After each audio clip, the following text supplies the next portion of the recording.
नाजरीन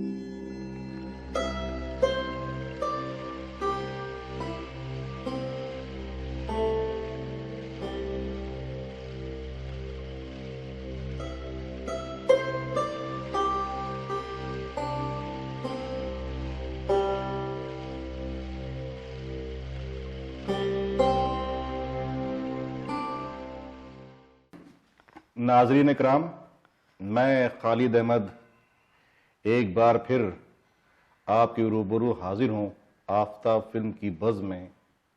आज मेरे साथ शहर औरंगाबाद की एक अजीम शख्सियत मौजूद हैं। मैं इनका तारुफ क्या कराऊँ। ये वो शख्स हैं जो आपके बच्चों को पढ़ाते हैं। ये वो साहब हैं जिनकी वजह से आज आपके बच्चे बड़े बड़े ओहदों पर हैं और बड़े बड़े जो है कारहाय नुमाया अंजाम दे रहे हैं।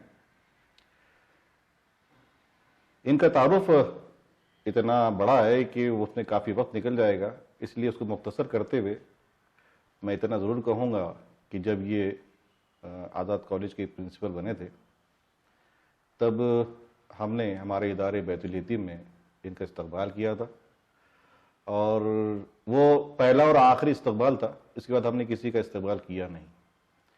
इससे अंदाज़ा अब लगा सकेंगे कि मखदूम फारूकी साहब कैसी शख्सियत है। आइए मिलिए मखदूम फारूकी साहब से। अस्सलामु अलैकुम वरहमतुल्लाहि वबरकातुहू। बहुत बहुत शुक्रिया खालिद साहब, और मैं मशकूर हूँ आफ्ताब फिल्म्स का कि उन्होंने जो है तो मुझे यहाँ इनवाइट किया है। और ख़ास तौर पर मैं मुबारकबाद देना चाहूँगा कि ये एक अच्छी सीरीज़ चल रही है जिससे तासुरात कुछ अशख़ास के सामने आते हैं और शहर के डेवलपमेंट में और उसकी तरक्की के लिए जो बहुत ही इंशाअल्लाह मुफीद साबित होंगे, ये मेरा इम्कान है। इसीलिए मैं खालिद साहब को मुबारकबाद देता हूँ। और ये जो है तो ज़रा एक्सैजरेशन हो गया, ये तो अल्लाह का फ़ज़ल है कि अल्लाह मौका दे रहा है और हम उसको बेहतरीन तरीके से काम करना चाहते हैं। जी मखदूम भाई, आपने सही कहा कि मेरा मकसद ही इसके पीछे ये है कि मैं औरंगाबाद के उन छुपे हुए गोशों को आवाम के सामने लेकर आऊँ, उन शख्सियात को लेकर आऊँ। सबसे पहले तो मेरे दोस्त हों, और अगर कोई दोस्त किसी दोस्त को के बारे में ना सोचे, अपने शहर के बारे में ना सोचे, तो फिर इंसान में और जानवर में कोई फ़र्क नहीं होता है। तो बहरहाल हमारे मकसद ही ये है कि हम जो है औरंगाबाद और उसके औरंगाबाद के मुख्तलिफ पहलुओं को आवाम के सामने ले आएँ। तो आइए सिलसिले को हम बढ़ाते हैं। मैं शुरुआत यहाँ से करूँगा नाजरीन कि मौलाना आज़ाद कॉलेज की शुरुआत कैसे हुई।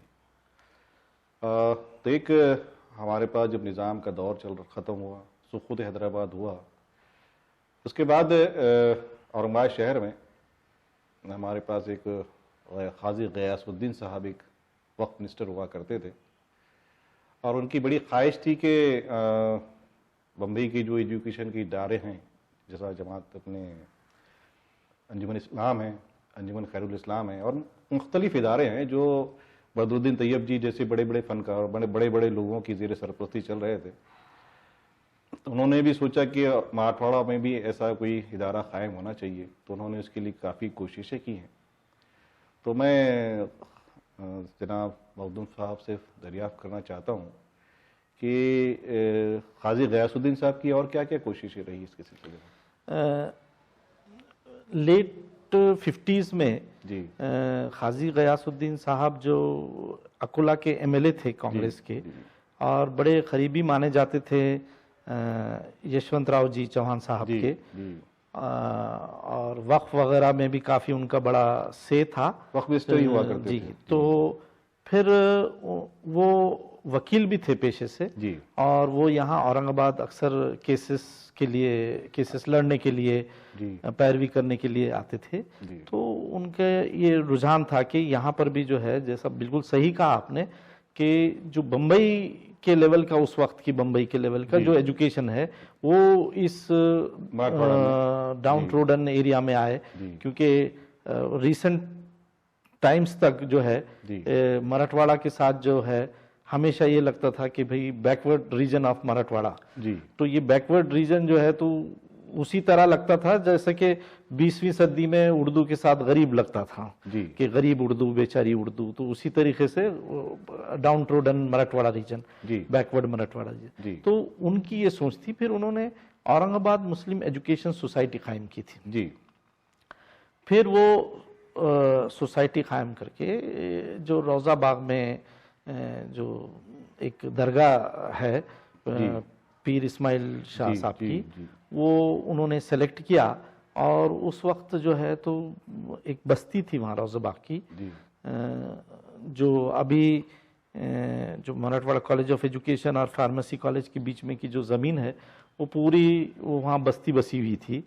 और वो हॉस्टल, जो पुराना हॉस्टल है जो घोड़ों का अस्तबल हुआ करता था, तो वहां तक जब अब जो ओल्ड हॉस्टल है तो वहां तक जो है तो ये बस्ती फैली थी। तो एक छोटे लेवल पे जो है उर्दू अरबी के जो है क्लासेस वगैरह वहाँ चलते थे, और इनके पास भी वक्त नहीं था। वो जब भी यहाँ कुछ वक्त के काम से या कोर्ट केसेस के काम से आते तो वो उसके, तो फिर 1958 में जब मौलाना आज़ाद साहब का इंतकाल हुआ तो एज ए ट्रिब्यूट उन्होंने फिर उसको आज़ाद तालीमी संघ में कन्वर्ट किया था। अच्छा जी।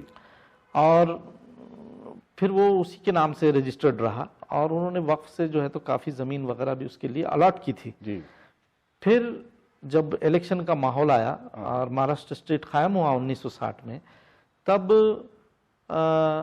वो ये सोचे कि यहाँ से जो है तो एक अच्छा कम्युनिटी का एमएलए जो है निकल सकता है पॉपुलेशन को मद्देनजर रखते हुए। तो फिर उन्होंने यशवंतराव जी साहब से बात की, और फिर जो है तो उन्होंने ये कहा कि यहाँ अगर ये आ जाते हैं डॉक्टर रफीक ज़करिया साहब और वो इलेक्शन कॉन्टेस्ट करते हैं, तो एक तो जो ये चाह रहे थे कि भाई इसको ऐसा एक्सपोजर दिया जाए कि ये Bombay at par with Mumbai educational system हो जाए, तो ये दोनों भी उनके मकासद पूरे होते थे। इसलिए उन्होंने जो है तो वो किया, और अल्हम्दुलिल्लाह यानी अल्लाह ने इस इलाके का मुक़द्दर बदलना चाहा, और डॉक्टर रफीक ज़करिया साहब यहाँ आए और इलेक्शन जीता, और फिर उन्होंने ये सारा जो है तो पूरा सिस्टम उनको हैंड ओवर किया।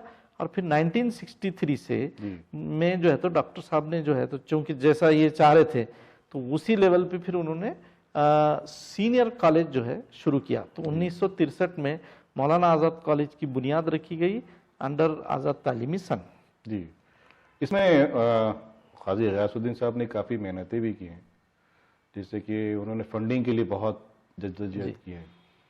मुझको याद है कि जब मैंने कहीं पढ़ा था कि मौजूदा जो गवर्नमेंट कॉलेज ऑफ आर्ट है अपने पास खिलेरक में, वो पहले पामरकोटी से लेके वो मतलब कि जो दरवाज़ा है बाबू दाखला खिलेरक का, वो पूरा मैदान पड़ा हुआ था। आज वहाँ कॉलेज कायम है। तो पहले एक बड़ा ग्राउंड था वो, तो उस ग्राउंड में 1953 में गालिबन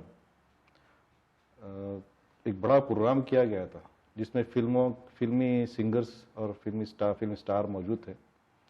और आपको हैरत होगी सुनकर के, या आप पता हो कि उस ज़माने में जो कलेक्शन उससे आया था उस चैरिटी से, वो 80,000 के करीब था। उस ज़माने में 80,000 रुपये कहीं से आ जाना आज भी मुश्किल है जी। उस ज़माने में आना बड़ी बात थी। इसमें मोहम्मद रफ़ी शामिल थे, मीनू मुमताज़ थी, जॉनी वोकर थे, बड़े बड़े स्टार्स थे, काफ़ी लोग थे, मीना कुमारी वगैरह भी शायद कई लोग थे इसमें जिन तो ये बहुत से फिल्म स्टारों की वजह से ही जो है बड़ा फंड जमा हुआ था। और एक 5 लाख रुपए का एक बड़ी रकम उन्होंने जो है ज़करिया साहब को दी थी।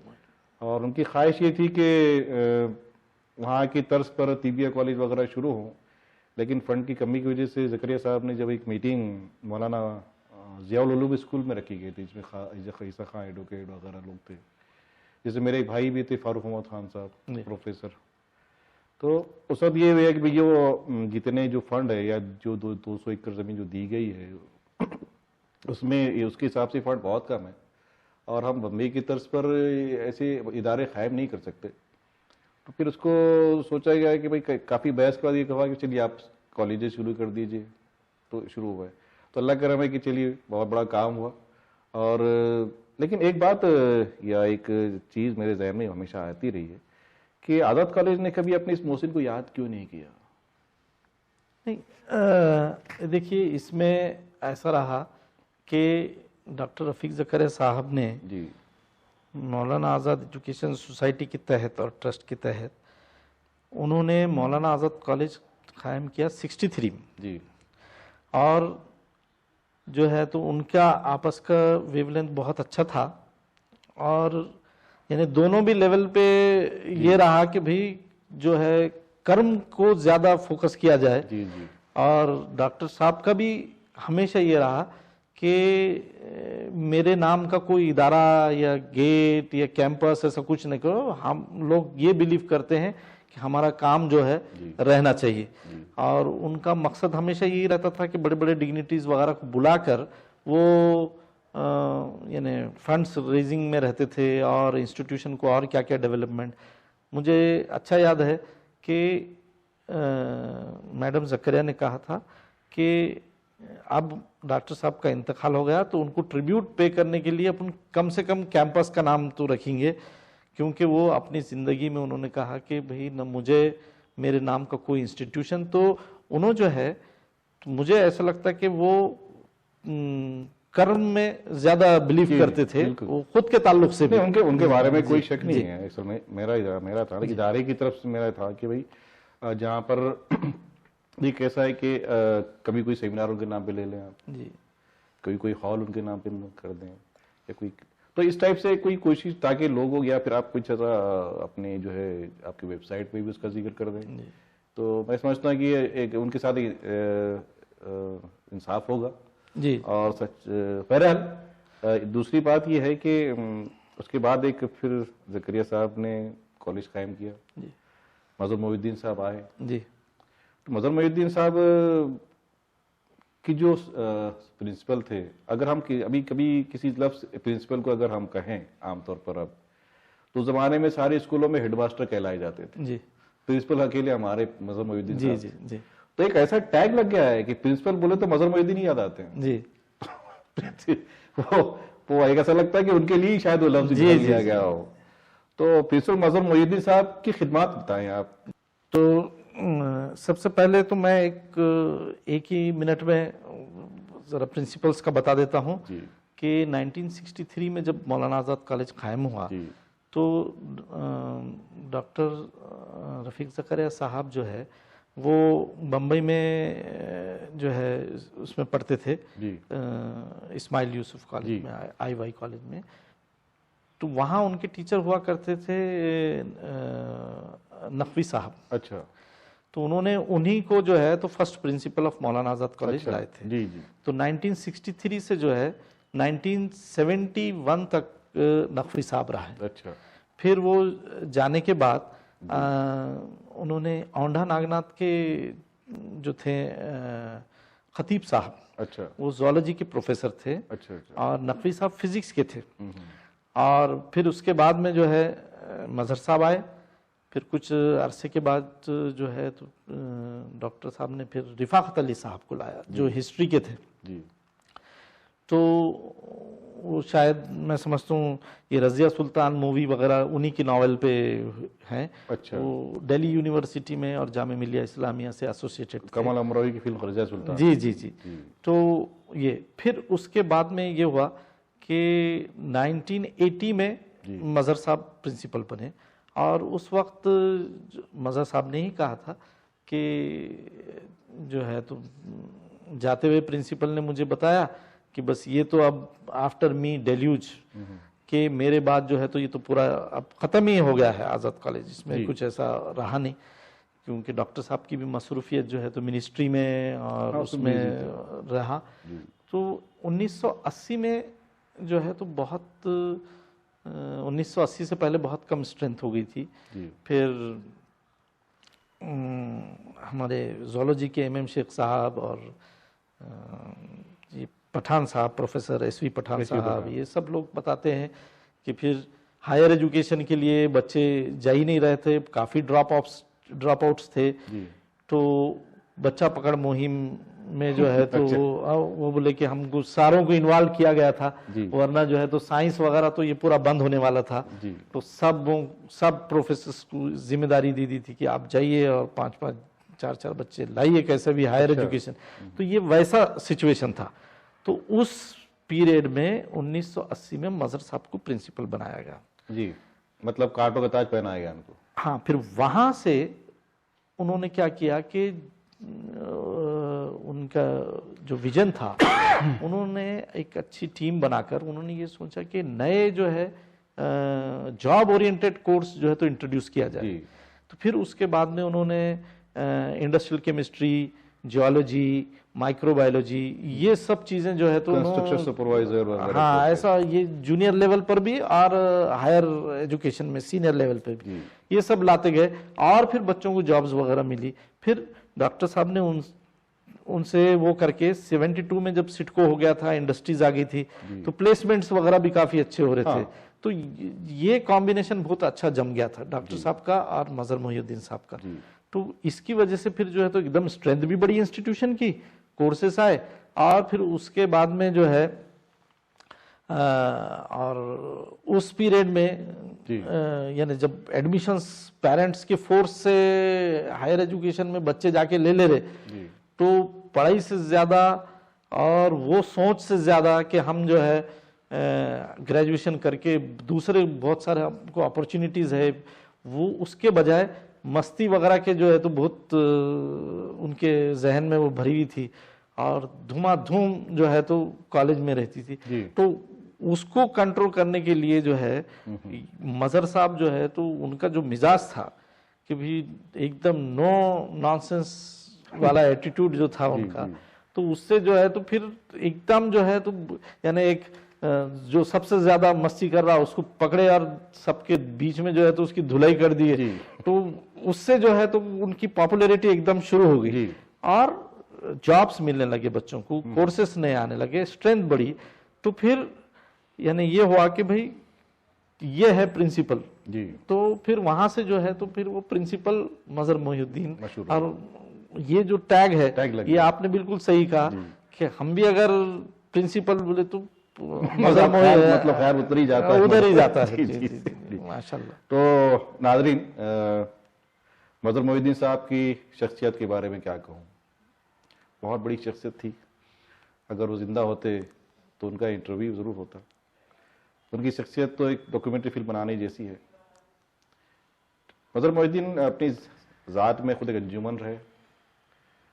मुझको याद है कि जब हमने 1992 में पुलिस जब बाबरी मस्जिद की शहादत के बाद council for protection of human rights के नाम से एक संगठन बनाई थी और पुलिस के मजालिम के खिलाफ हमने लंबी जंग लड़ी थी। और हमारे ग्रुप की ख़ास बात ये रही कि हम लोग कभी मास में जाके कलेक्शन नहीं मांगे, हमने आवाम से हमने कभी कंट्रीब्यूशन नहीं मांगा था। लेकिन हम जब सुप्रीम हाई कोर्ट में हमारा पिटिशन जो है तो मूव हुई और उसके बाद उसको डिसमिस कर दिया गया इस लेवल पर कि भाई अभी जो है तो एक कमीशन इंक्वायरी कर रहा है, आप उसको फेस कीजिए, बाद में देखेंगे। तो बहरहाल उस वक्त फिर हमको सुप्रीम कोर्ट जाना था, तो हमारे पास फंड नहीं थी। तो किसी ने, हम लोगों ने आपस में डिस्कशन कर रहे थे, जिसमें फारूक फतेह खान साहब थे, आज़म हुसैन जाफरी थे और नईम खान साहब थे और कई लोग थे जो उनका नाम अभी ज़हन में नहीं आ रहा है। तो एक ख्याल आया कि क्यों ना मजहर मोहिउद्दीन साहब से इस बारे में जो है हम लोग क्यों ना मिले। तो चनाचे हम लोग सब मजहर मोहिउद्दीन के ऑफिस पहुंचे और चूंकि वो अखबारात से सारी हमारी एक्टिविटीज़ से पूरी तरह वाकिफ़ थे, तो जब हमने उनसे कहा तो उन्होंने कहा कि बहुत अच्छा काम कर रहे हैं आप लोग, और वो बातें करते रहे, उधर दरमियान चाय भी आई, कुछ लिखते भी रहे वो। और जब हम देखे कि अभी ये कुछ कह नहीं रहे हैं, मतलब कि हमने कहा उनके, हम जो आपके पास सुप्रीम कोर्ट की वकीलों की फ़ीस के लिए आए हैं, तो खैर बहरहाल हम लोग उठे काफ़ी देर बात के बाद। तो जब फिर उन्होंने हमसे कहा कि आप काउंटर, कैश की काउंटर जाकर पैसे ले लीजिए।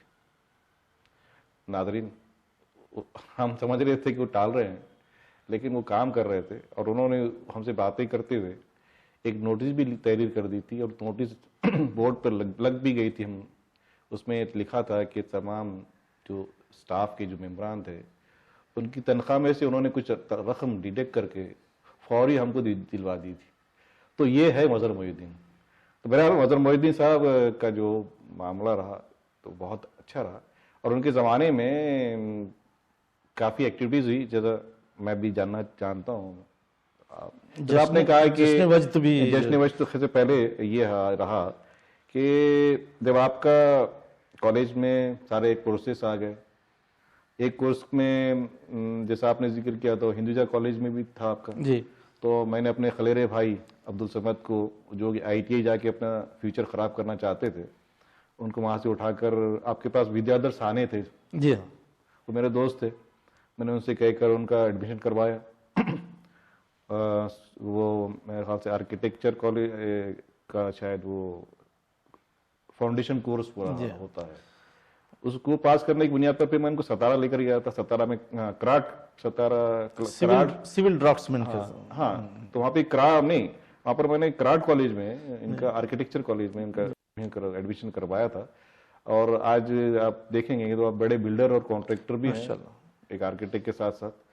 तो बड़ा कारण है, कई जिंदगियां जो है इन लोगों ने सुधारी हैं, कई लोग आज बहुत खुशहाल है शहर के। लेकिन एक बहुत बड़ा कारनामा है उनका फार्मेसी। जी, फार्मेसी के अगर आप देखेंगे उस दौर में तो चंद ही में, हम लोग के बचपन की बात है, चंद ही मेडिकल स्टोर्स हुआ करते थे।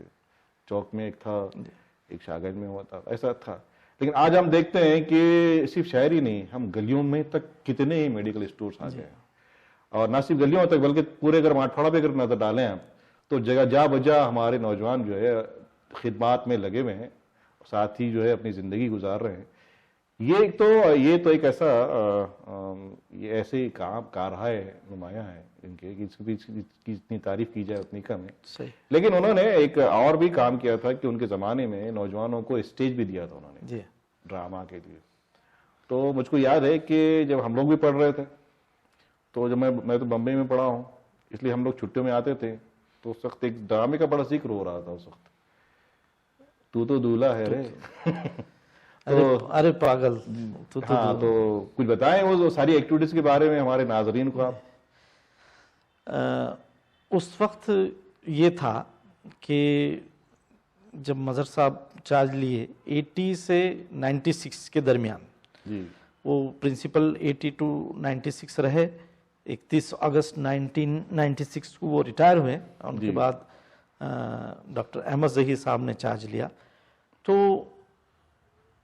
वो पीरियड में ये हुआ कि स्टूडेंट्स भी बढ़े जी, और वो पीरियड में ये हुआ कि बहुत सारे बच्चे जो इंग्लिश मीडियम के थे, जैसे होली क्रॉस है, सेंट फ्रांसिस है, सेंट जेवियर्स है, तो उस ज़माने में ये जो चंद अच्छे स्कूल्स माने जाते थे जो इंग्लिश मीडियम के थे, और ये सारे बच्चे जो है SB में, गवर्नमेंट कॉलेज में सब एडमिशन्स लेते थे। तो ये हुआ कि मजहर साहब आने के बाद, उन्होंने नए कोर्सेस लाने के बाद बच्चों का एक जो सीरियस लॉट था जो पढ़ना चाहते थे, वो सारे बच्चे जो है तो इस तरफ डाइवर्ट हुए कि हमको जो है तो मेडिकल इंजीनियरिंग ये वो सारे कोर्सेज भी मिलेंगे, और इस तरीके से जो है तो वो शुरू किया उन्होंने। तो स्ट्रेंथ बहुत ज्यादा हो गई थी माशाल्लाह से जी। और फिर ये था कि कोई भी एंटरटेनमेंट का सोर्स नहीं था। जैसा अब तो जो है तो पूरा यानी पूरी दुनिया आपकी जो है मुट्ठी में है, आप बटन्स मोबाइल में वो करते जाइए तो मोबाइल में आपको पूरा 100% पूरी वर्ल्ड वाइड एंटरटेनमेंट आपको मिल जाएगा, इंफॉर्मेशन हर चीज। उस वक्त ये था कि भाई ये तो पढ़ाई चल रही, अब जो टैलेंट, हिडन टैलेंट जो बच्चों में रहता, उसको बाहर निकलने के लिए जो है तो मजहर साहब ने ये देखा कि जो है खाली बच्चे धूम मस्ती, झाड़ पे चढ़ जा रहे, झाड़ तोड़ दे रहे, कांच वो हो जा रहा। तो मेरा भी जो है तो 11th-12th का एक छोटा सा वाकया इसमें सुनाऊंगा कि हमारी जो 11th-12th की थी, हम भी टेक्निकल कोर्स में थे जी। तो स्कूटर एंड मोटरसाइकिल टेक्निकल था हमारा। अच्छा। तो जो अभी डी फार्म की बिल्डिंग है कमला नेहरू की, वो हमारी 11th-12th की क्लासेस हुआ करती, वहाँ हाउस था, ये था। तो वहाँ जो है तो क्लास जो है तो ऑफ रहने से, तो वहीं रबर का बॉल लेके, बैट और बॉल बच्चों का तो जोर से मारने पे जो है तो वहाँ ही प्रिंसिपल क्वार्टर था जी। तो आपका भी क्वार्टर वहीं? हाँ, तो बॉल पड़ा और वो कांच फूट गई, तो शायद दोनों ही वो रूम में मौजूद थे, रेस्ट कर रहे थे क्या, एकदम जो है तो बाहर आए तो यानी किसी को यही तस्वुर नहीं था कि भाई सांप आ जा सकते। वो तो नीचे ऑफिस में है, ये तो घर की। तो फिर उसमें जो है तो उन्होंने पकड़ के बोले कि आप जो है ये इसको लाके अब रिपेयर करो। अच्छा। तो सॉरी ये करके बच्चे पूरे भाग गए। और मैं जब 2005 में प्रिंसिपल बना और शिफ्ट हुआ तो मैं बोला कि भाई जरा अच्छे से रिपेयर भी करा लेंगे अपन, क्योंकि उन्होंने साहब बोले थे कि भाई तुम बना के दो आप बोल के। खर्च आप पैदा किए हो। तो ये ऐसा उनका बहुत था। तो ये उन्होंने चाहते थे कि ये जो मस्ती है तो ये इसको जो है तो पॉजिटिव एनर्जी में कन्वर्ट करके ये टैलेंट पूरा स्टेज पे निकले। तो उन्होंने जो है तो एक एनुअल गैदरिंग का सिलसिला शुरू किया था जी। तो एनुअल गैदरिंग ऐसी थी कि जिसमें पूरे खवातीन और मर्द ये दोनों को जो है एक बहुत बड़ा एंटरटेनमेंट का सोर्स था। और मैं समझता हूं कि हर घर में ये इंतजार होता था कि अब जो है तो जनवरी फरवरी में आजाद कॉलेज की गैदरिंग आती, वो वही लेवल गैदरिंग का था, डिस्कशन का, जो हैदराबाद की नुमाइश का रहता था कि भाई जनवरी फरवरी में हैदराबाद में नुमाइश लगती है और जनवरी फरवरी में यहाँ गैदरिंग भी होती। तो यानी ये वो लेवल तक, उस लेवल तक पहुंचा दिए थे क्योंकि ये एक ही सोर्स था और सारे बच्चे। और 1975 में चूंकि गर्ल्स की भी स्ट्रेंथ बहुत कम थी जी, और लड़कियों को यहाँ भेजने के लिए लोग एतराज करते थे। हाँ, दूर भी था। हाँ, तो फिर 1975 में डॉक्टर साहब ने जो है तो मुखफम जहा से एग्रीमेंट करके वो नौखंडा का पैलेस जो है तो उन्होंने लिया था एग्रीमेंट पर कि भाई हम जो है तो यहाँ एक्सक्लूसिवली गर्ल्स चलाएंगे। और उसको क्या किया कि फिर आजाद कॉलेज को साइंस एंड कॉमर्स रखा था और 8 सेक्शन जो है इधर नौखंडा में शिफ्ट कर दिया था। अच्छा। तो मजर साहब ये दोनों उसके जो है प्रिंसिपल थे, क्योंकि आर्ट्स यहाँ था, साइंस और कॉमर्स वहाँ था। तो इस तरीके से जो है तो यहाँ चूंकि फिर लड़कियों की तादाद बढ़ गई तो उनके एंटरटेनमेंट, उनका जो टैलेंट है वो कैसे बाहर आएंगे। तो ये दोनों के लिए जो है तो बहुत जबरदस्त तरीके से जो है एक एक्सपोजर का प्लेटफॉर्म उन्होंने प्रोवाइड किया।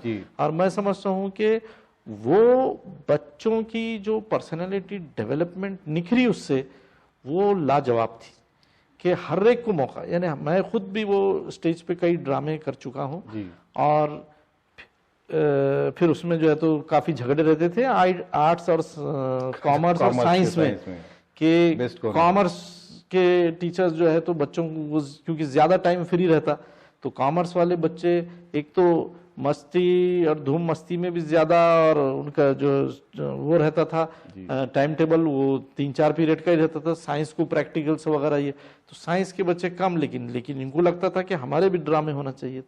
तो मरहूम शुक्र साहब और मरहूम मन्नान साहब, ये मन्नान साहब ये चौक की मस्जिद नहीं, मन्नान साहब कॉमर्स डिपार्टमेंट के थे और शुक्र साहब साइंस के। तो ये दोनों में टीचरों में भी वाकई में उतना सीरियस झगड़े रहते थे आपस में, और बात बंद रहती थी उनकी कि हमारी टीम को इनो खाते, और उनके ये सारे झगड़े फिर मजर साहब के चेम्बर में जो है तो ये तय होते थे कि कौन क्या करेगा। और फिर स्टूडेंट काउंसिल को बहुत जबरदस्त पावर्स थे, इलेक्शंस होते थे। इलेक्शंस में फिर वही लेवल के इलेक्शंस होते थे जैसे अपने जनरल इलेक्शंस होते, बिल्कुल पैम्पलेट्स, फिर कैंटीन में सब खिलाना और ये वो। फिर मजहर साहब के दौर की और एक अच्छी बात यह है कि जब फलस्तीन यासिर अरफात का और सदर यासिर अरफात और मिसेस इंदिरा गांधी की जब दोस्ती हुई और वो एक 74 की बात, हाँ, उन्होंने बहन भाई बनाया एक दूसरे को, उसके बाद जो एग्रीमेंट्स हुए तो फलस्तीनी बच्चे बहुत आए। हाँ, आपके वक्त तो काफी बच्चे। हाँ, तो फलस्तीनी 400 पैलेस्टाइन बच्चे थे, सीरियन थे, फिर बाद में जो है तो कीनियन ईरानी बच्चे भी आए। और सुडानी, सोमाली, ये बच्चे भी आते गए। तो इनके लिए भी जो है तो आज़ाद कॉलेज एक बहुत बड़ा प्लेटफॉर्म है। तो ये सारी चीज़ें जो है 80 से 96 के दरमियान में ये समझिए इसकी बुनियाद डाली गई। तो उस वजह से जो है तो काफ़ी फ़ायदा हुआ उस वजह से। जी, बढ़िया फरमाया। तो नाज़रीन, जैसा डॉक्टर मखदूम भाई ने बताया, ये बात तो बिल्कुल सही है कि मज़हर मोइनुद्दीन साहब ने के दौर में ये स्कूल जो कभी बहुत ही पिछड़ा हुआ मराठवाड़े में या कॉलेज इदारा कायम हुआ था, वो एक दिन इंटरनेशनल कॉलेज बन गया, जिसमें फ़लस्तीनी बच्चे भी थे, सीरियन बच्चे भी थे, कीनियाई बच्चे भी थे, ईरानी बच्चे भी थे, और इतने सारे लोग, इतने सारे मुल्कों के बच्चे पढ़ रहे थे। तो मैं समझता हूँ कि शायद मराठवाड़े में ये एजाज़ सिर्फ आज़ाद कॉलेज को ही हासिल रहा जी। और इसके पीछे मज़हर मोइनुद्दीन साहब की उन कोशिशों को फरामोश नहीं किया जा सकता। एक बात और बताएं मखदूम भाई कि आपका जैसा आपने कहा कि ड्रामा की सारी कोशिशें हुई, उन्होंने स्टेज भी बहुत अच्छा बनाया ना, आप देखेंगे तो उस टाइप का जो स्टेडियम है, जो वो लेवल का एम्फी थिएटर, ना कुर्सी लानी पड़ती है, ना कुछ लानी पड़ती है, एक छतरी है और वो एक फिक्स्ड है, एकदम फ्यूचरिस्टिक डूम है। तो वो कंसेप्ट भी उस बारे में बताएं हमारे नाज़रीन को। डॉक्टर साहब के बहुत ही एक क्लोज फ्रेंड थे। ये देखिए, मैं अभी भी यही कह रहा हूँ कि ये जो डॉक्टर साहब का औरंगाबाद में आना, इलेक्शन जीतना और खड़ा रहना, तो ये बहुत ही अल्लाह का करम और फजल रहा कि वो जो उनका एक्सपोजर और उनका जो पर्सनल रिलेशनशिप थी इंटरनेशनल लेवल तक, और डॉक्टर साहब की जो तालीम हुई लंदन में वगैरह, तो वो सारा जो है तो उन्होंने उठा के लाके वो चाहते थे कि मैं यहाँ डाल दूं, इम्प्लीमेंट कर देंगे। तो आयम खादरी, जो बहुत बड़े आर्किटेक्ट हैं, गुजरे हैं, तो वो बम्बई में उन्होंने बहुत बड़ी बड़ी बिल्डिंग्स बनाई, क्योंकि डॉक्टर साहब अर्बन डेवलपमेंट के मिनिस्टर जब थे तो बम्बई का रिक्लेमेशन जो है, रिक्लेम जो बम्बई किया गया समंदर में से, वो डॉक्टर साहब का काम है। अच्छा। हाँ, रिक्लेमेशन, ग्राउंड वगैरह ये सारा। तो उस वक्त जो आइडियाज और काम तो आयम खादरी साहब का उन्होंने साथ लिया जी। तो वो बहुत बड़े आर्किटेक्ट, तो उनको जो है तो वो लेकर आते थे कि भाई ये मेरा इंस्टीट्यूशन है, अब यहाँ करना है, क्या करना है। हाँ, तो 70s में जो है तो आयम खादरी साहब के स्ट्रक्चरल डिजाइन पर और उनके आर्किटेक्चर पर वो पूरी बिल्डिंग बनाई गई छतरी की जी। तो वो फ्यूचरिस्टिक डोम जो है वो आयम खादरी साहब का डिजाइन है। तो उन्होंने ग्राउंड जो था, जो नेचुरल लेवल्स थे लैंड के, उसको ही इस्तेमाल किया, उसको छेड़ा नहीं उन्होंने, छेड़ा नहीं और उसको खाली थोड़ा तराश खराश करके बस बस बस बस। तो वो वही उनका आइडिया था। तो इसलिए देखिए वहां पर अंडरग्राउंड में डिपार्टमेंट्स हैं, फिजिक्स, बॉटनी, जूलॉजी वगैरह, फिर उसके ऊपर लाइब्रेरी है, फिर लाइब्रेरी के ऊपर एम्फी थिएटर जी। तो ये जो है तो उतनी सी जमीन में उन्होंने तो पूरा सिस्टम ही बिठा दिया यहाँ से वहां तक, और रोशनी हर जगह है जी। ये चीज की कोई कमी 3 स्टोरीड बिल्डिंग रहने के बावजूद भी कोई पंखे की जरूरत है, ना किसी एसी की जरूरत है। और वो छतरी की खास बात ये है डूम की कि आप पूरी खुली है, वो हल्का सा कर्व है ऊपर, और वहां जाके आप कुछ बात करें या ताली बजाए तो एको होती है जी। तो ये जो है, और जो सीढ़ियों की बात रही, तो जो छतरी के अतराफ दो तरफ से चढ़ने के लिए जो सीढ़ियां हैं जी, तो वो अभी देखिए वो कॉन्सेप्ट है सीढ़ियों वाला इंस्टीट्यूशन में, जो हार्वर्ड, येल, कैम्ब्रिज, ऑक्सफोर्ड वगैरह, क्योंकि वहां जो है तो ज्यादा सीढ़ियां ही रहते हैं ये इंस्टीट्यूशन में, इंटरनेशनल में, जहां बच्चे बैठ के जो है तो अपने अपने काम करते थे, बेंचेस कहीं इधर उधर पड़े रहते हैं और बाकी सारी सीढ़ियां। तो उन्होंने ये कॉन्सेप्ट लिया कि भाई सीढ़ियां ज्यादा से ज्यादा होना चाहिए ताकि बच्चे बैठे, और तो वो वाला कॉन्सेप्ट। तो ये आयम खादरी साहब तो वैसे यहाँ कोई उनको लाकर आर्किटेक्चरल डिजाइन करवाने के लिए तो कोई यानी उनसे पहचान ही नहीं थी लोगों की। जी। ये तो डॉक्टर साहब को जरिया बना के जो है तो अल्लाह ने इतना बड़ा काम कर दिया। तो आयम खादरी साहब का आर्किटेक्चर है ये बड़ा रोल है। आयम खादरी साहब जो है अभी हाल ही में उनका इंतकाल हुआ। जी। वो नेहरू सेंटर के भी इंचार्ज अच्छा। रहे हैं। जी हाँ, बहुत नेहरू सेंटर भी उन्होंने बनाया है बहुत बड़ा हॉल, जी। बहुत खूबसूरत। और जस्ट ऐसे एक पॉपुलर बात भी कह देता हूँ, वो एक्टर सुनील शेट्टी के फादर इन लॉ है वो। अच्छा। वो जो अतिया बच्ची है, वो जो पिक्चर में काम करती है, उसके नाना है। अच्छा जी, आयम खादरी साहब।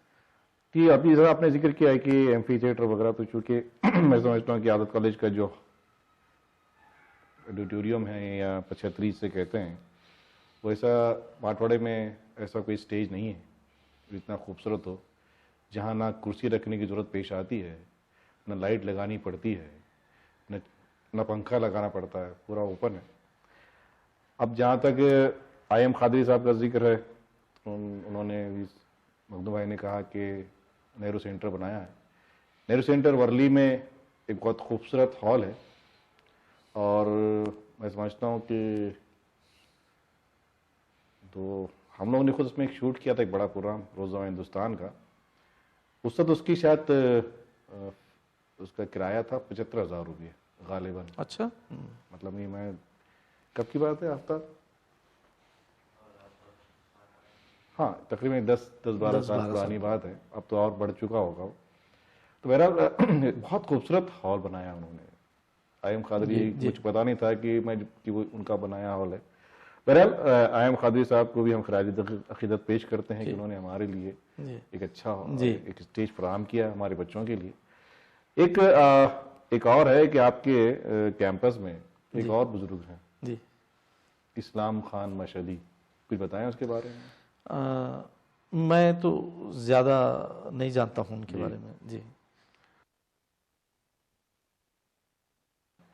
औरंगजेब के एक उस्ताद थे, और उन्होंने जब वो दक्कन उनके साथ आए, औरंगजेब के साथ ही आए, और यहाँ पर फिर रोज़ा बाग, असल में उसको महमूदपुरा के नाम से जाना जाता था, और वहाँ पर उन्होंने एक मकतब शुरू किया जहाँ पर अरबी, फारसी और फिज़िक्स, केमिस्ट्री वगैरह तक पढ़ाते थे वो। फिर उनका वहाँ पर इंतकाल हुआ, तो वहीं उनको रखा गया, और उनके मज़ार पर एक मकबरा बनाया गया। वो बहुत खूबसूरत मकबरा है और चूँकि वो रोज़ा कहलाता है, इसलिए उस पूरे इलाके का नाम बाद में रोज़ा बाग पड़ गया। और उसमें ना सिर्फ उन्होंने जो है मकबरा बनाया, बल्कि एक बाग भी बनाया था, और वो बाग जो है ईरानी तर्ज, चहार बाग तर्ज पर बनाया गया था, जहाँ पर आज भी उसके आसार हम देख सकते हैं। चुनाचे जब इसका रिनोवेशन का या मरम्मत का काम चल रहा था, तो उसके बाद मतलब काम ख़त्म होने के बाद मुझको मखदूम साहब ने शायद फ़ोन किया था, या मैं किसी वजह से गया था, तो मखदूम साहब खुद बज़ात खुद मुझको लिया कर उन्होंने सारी चीज़ें दिखाई थी, कितना अच्छा उन्होंने उसको रिपेयर किया है। तो एक वहाँ पर रहा, उसका बाबूद दाखला नाज़रीन आप ज़रूर देखें, बहुत खूबसूरत है। ऐसा बाबूद दाखला या ऐसा दरवाज़ा शायद ही किसी इमारत में औरंगाबाद में हो। इतना खूबसूरत दरवाज़ा आज की मतलब ज़माने में किसी मकबरे में नहीं है। बीबी के मकबरे की बात हम नहीं कर रहे हैं यहाँ पर, बीबी का मकबरा तो खैर ताज दक्कन है, उसका कोई जिक्र नहीं है, लेकिन दूसरे मकाबिर की तरफ हम जब गौर करते हैं तो ऐसा दरवाज़ा या ऐसा मकबरा बहुत कम है जहाँ से नहर अमरी से पानी सप्लाई किया गया था। 4 हाउस थे, उसमें काफ़ी बड़ी नहरें थी। बहरहाल एक बात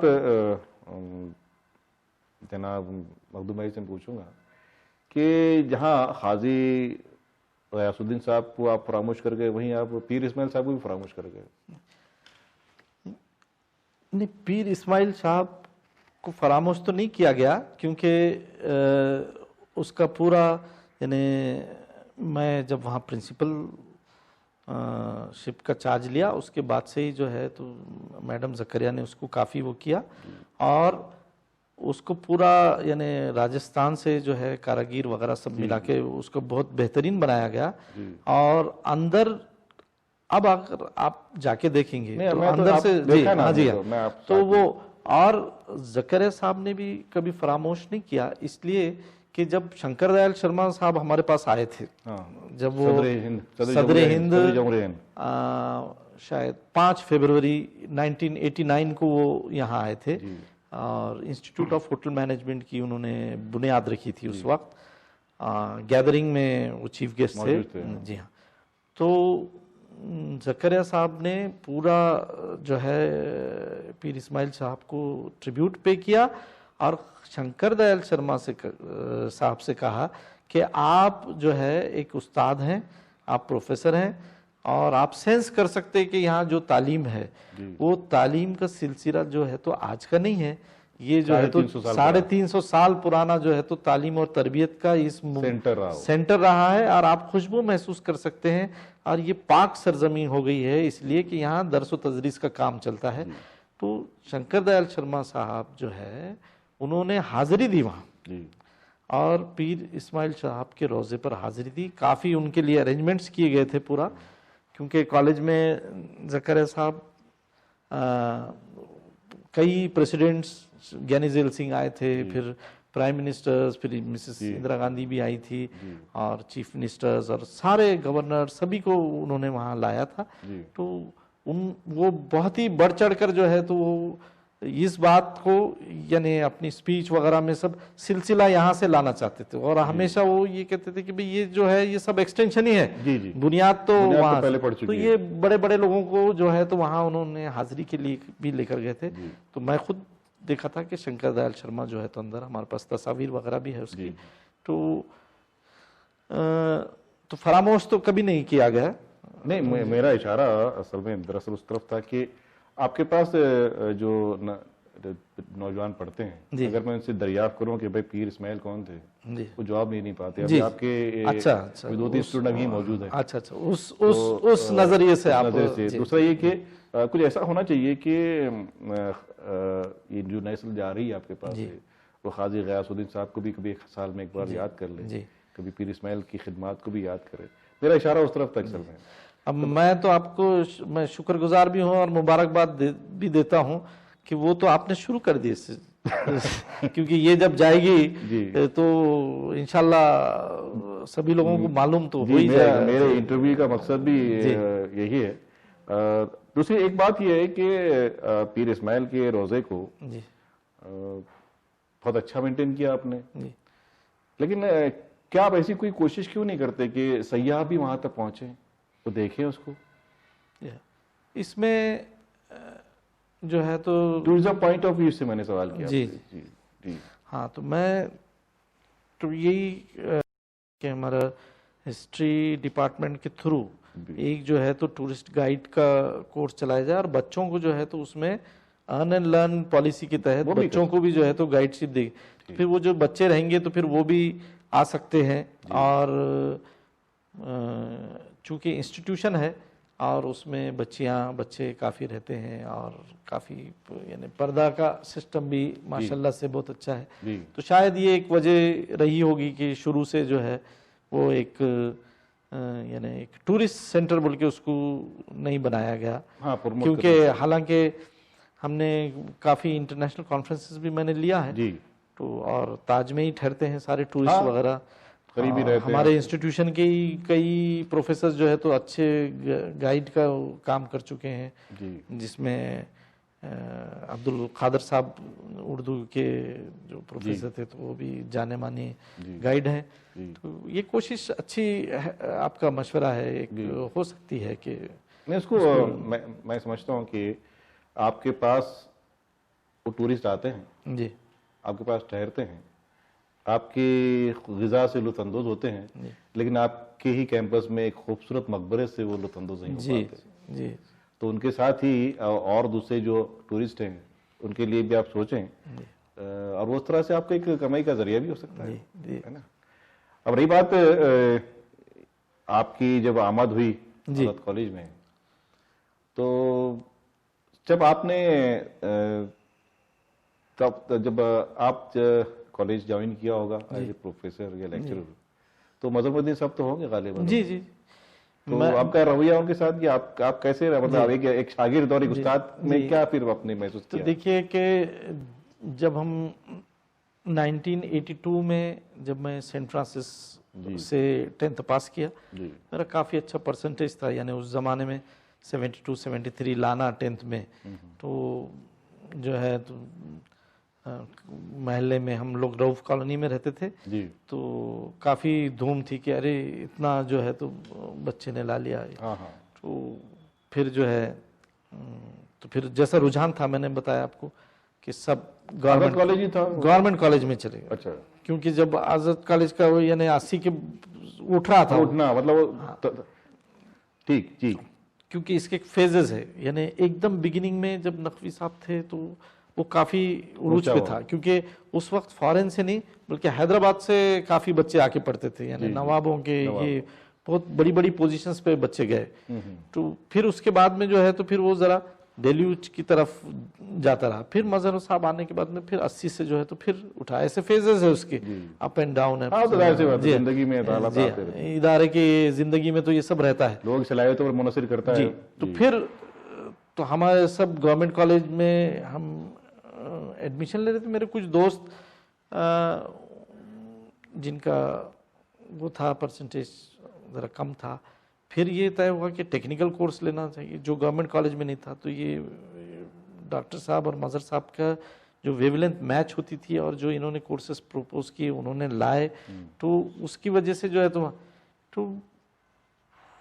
गवर्नमेंट कॉलेज के प्रिंसिपल ने कहा कि ये इसको मैं एडमिशन दे देता हूँ, यानी मुझे, और ये बाकी के बच्चों को नहीं देंगे हम। अच्छा। तो हम बोले कि नहीं देंगे तो फिर मैं अकेला यहाँ क्या करूँगा। तो फिर मैं बोला कि भाई मुझे भी नहीं चाहिए। फिर सारा पूरी बैच हमारी चलेगी आज़ाद कॉलेज। तो और फिर हमारी बास्केटबॉल की टीम थी, तो मजहर साहब के पास गए कि भाई हमको जो है तो बास्केटबॉल खेलना है। तो ठीक है कहा। फिर 2-3 दिन के बाद जो है तो कुछ भी नहीं हुआ। तो हम जाके बोले कि सर वो घास है इतनी, वो लगे हुए तो है पोल्स वगैरह, मगर कोई खेल नहीं सकता। तो हमारा फर्स्ट इंटरेक्शन उनसे यही था कि भाई एकदम जो है तो ऐसा टेबल पे मार के बोले रियासत अली को बुलाओ। अच्छा, रियासत अली कौन थे उस वक्त? वो हेड ऑफ द डिपार्टमेंट थे स्पोर्ट्स के। अच्छा। और तुम खड़े रहो, कुछ भी करो, मेरे को शाम तक जो है तो ग्राउंड तैयार होना है। तो हमको ये लगा कि भाई अभी तो 10th पास करके छोटे छोटे बच्चे गए, तो हमको कभी ऐसे इंटरेक्शन और उसकी उम्मीद नहीं थी। तो उन्होंने खूब धूम धड़ाका बना के पूरा दूसरे दिन तक ग्राउंड रेडी हो गया।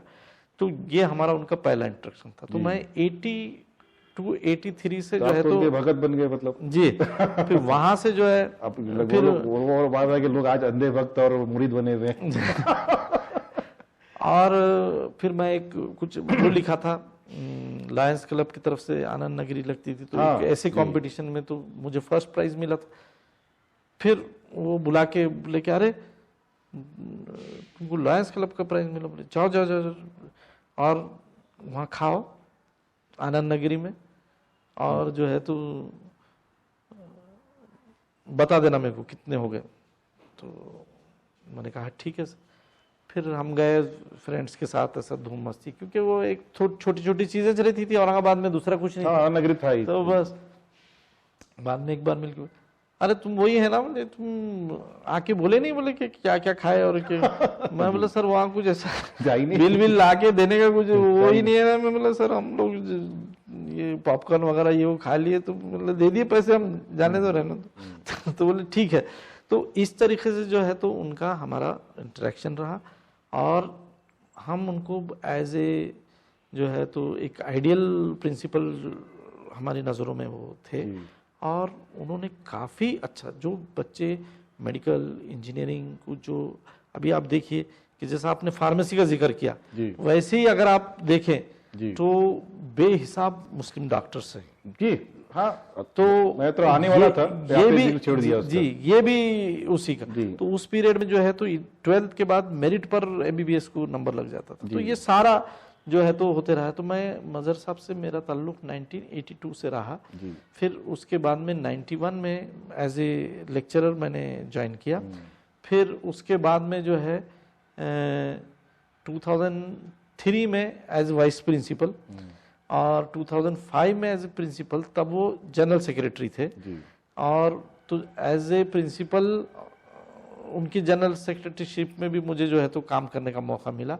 तो मैं 2 साल एज ए प्रिंसिपल उनके, तो एक बार वो आए मेरे ऑफिस में, तो मैंने कहा कि आइए सर ऐसा, तो बोले नहीं वो प्रिंसिपल की कुर्सी है और आप ही तुम अच्छे दिख रहे, और मैं वहाँ बैठने से ज़्यादा मुझे ये खुशी होंगी कि जो बच्चा यहाँ 11th से पढ़ा वो वहाँ बैठे हुआ है, तो मैं साइड में बैठता हूँ बोले। तो मेरे पास फोटो भी है वो, अच्छा। साइड में बैठे हुए थे और मैं जो है तो चेयर पे बैठा था। उन्होंने कहा इससे मुझे ज्यादा खुशी हो रही कि मेरे अंडर में जो बच्चा पढ़ा हुआ है वो आज प्रिंसिपल की कुर्सी पे बैठा हुआ है। लेकिन अनफॉर्चुनेटली मेरी प्रिंसिपलशिप में जो बच्चा पढ़ा वही आज प्रिंसिपल, वही आज प्रिंसिपल। तो बोले नहीं नहीं आप वहीं बैठिए।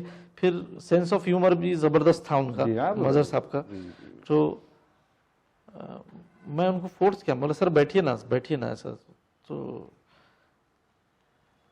क्यों बोले सुकून में और जिंदा अच्छा नहीं दिख रहा हूँ क्या बोले आप बैठिए बोले। तो 2007 में फिर अनफॉर्चुनेटली उनका इंतकाल भी हो गया मजहर साहब का। तो 2 साल जो है मुझे प्रिंसिपलशिप करने का मौका मिला उनके अंडर में। जी। अच्छा एक बात बताइए कि आपके पास जो बच्चे लोग बाहर से आते हैं आपके कॉलेज के लिए, तो मैं भी खुद आता हूँ अपने बच्चों से मिलने के लिए। मेरे बच्चे यतीमखाने के बच्चे वहाँ पढ़ते हैं, मेरे खुद बच्चा आफ्ताब पढ़ता है, तो हमको पार्किंग की जगह नहीं मिलती साहब। जी, उसमें ऐसा है कि जो पीछे नहीं मतलब जो गेट है कि जब 200 एकड़ के कैंपस में हमको कहीं थोड़ी सी जगह दे दे हम पार्किंग के लिए। अब देखिए ये भी बहुत अच्छा किया आपने कि 200 एकड़ का जिक्र किया। तो जब जकरिया साहब ने ली ये लैंड तो उसमें ये था ट्रस्ट का और इसका वक्फ बोर्ड का कि जो लैंड लिटिगेशन फ्री और पोजीशन फ्री है वो आप ऑक्युपाई करें। तो उस वक्त जो है तो ये जो 33 एकड़ ज़मीन थी, तो ये 33 एकड़ ज़मीन ही ऐसी थी जो पोजीशन और लिटिगेशन फ्री थी। अच्छा, तो उतनी ही मतलब ये कि बाकी लोगों ज़मीनों पे कब्जे थे लोगों के, ऑलरेडी कब्जे थे। अच्छा। बाज़ाब्ता डॉक्यूमेंट्स भी है उसकी। अच्छा। तो ये एक हमेशा जो है तो बात चलती रहती कि भाई 200 एकड़ थी क्या हो गई, 200 एकड़ थी क्या हुई। तो 200 एकड़ नहीं थी वो, तो 199 एकड़। हाँ, तो जितना भी जो है तो डॉक्टर साहब ने इंस्टीट्यूशन के लिए जो पोजीशन लिया उसमें 1 इंच कम हुई ना ज्यादा हुई। नहीं बात वहाँ नहीं चल रही। नहीं तो सुनिए ना, वो दूसरा एप्लीकेशन, मेरा सवाल इतना ही है मुझको पार्किंग की जगह दे दें। जी। तो उसमें ये हुआ कि फिर जो यानी सामने काफी गाड़ियां और अंदर गाड़ियां आना हमने बंद करवाया। जी। तो अंदर 2003 में जब मैं वाइस प्रिंसिपल था तो डॉक्टर साहब ये बोले कि उससे पहले 2000 में जब मीटिंग हुई तो उन्होंने कहा कि भाई ये बहुत ज़्यादा न्यूसेंस है, यानी बच्चे जो है गाड़ियां लेके क्लास तक चल जाते। अच्छा। सीधा गाड़ी लेके गेट में से जो है तो आके प्रिंसिपल के ऑफिस तक आके गाड़ी टच कर रही और वहाँ से उन्हें उतर रहा और ऑफिस में जा रहा। तो ये जो सारा न्यूसेंस वैल्यू बढ़ रही थी गाड़ियों की, तो ये कहा कि भाई 2001 में रतन टाटा आने वाले थे नवल टाटा स्टेडियम का उद्घाटन करने। तो ये कहा कि भाई कैंपस को जो है व्हीकल फ्री कैंपस करना चाहिए। फिर जब ये डिसाइड हुआ कि व्हीकल फ्री, तो फिर इस पे सख्ती से जो है अमल करना शुरू की। तो पहले तो सामने पार्किंग होती थी गेट के सामने, फिर बाद में उस पर भी लॉन वगैरह ये लगाए। तो ये करे कि भाई पीछे जो है तो एक बड़ा एरिया जो है पार्किंग के लिए दे दिया जाए, जो कैंटीन और रोजे के दरमियान की जितनी जगह है वो सारी जो है तो, और वहाँ दरख्त भी थे तो पार्किंग के लिए जो है तो छांव वगैरह सब रहे।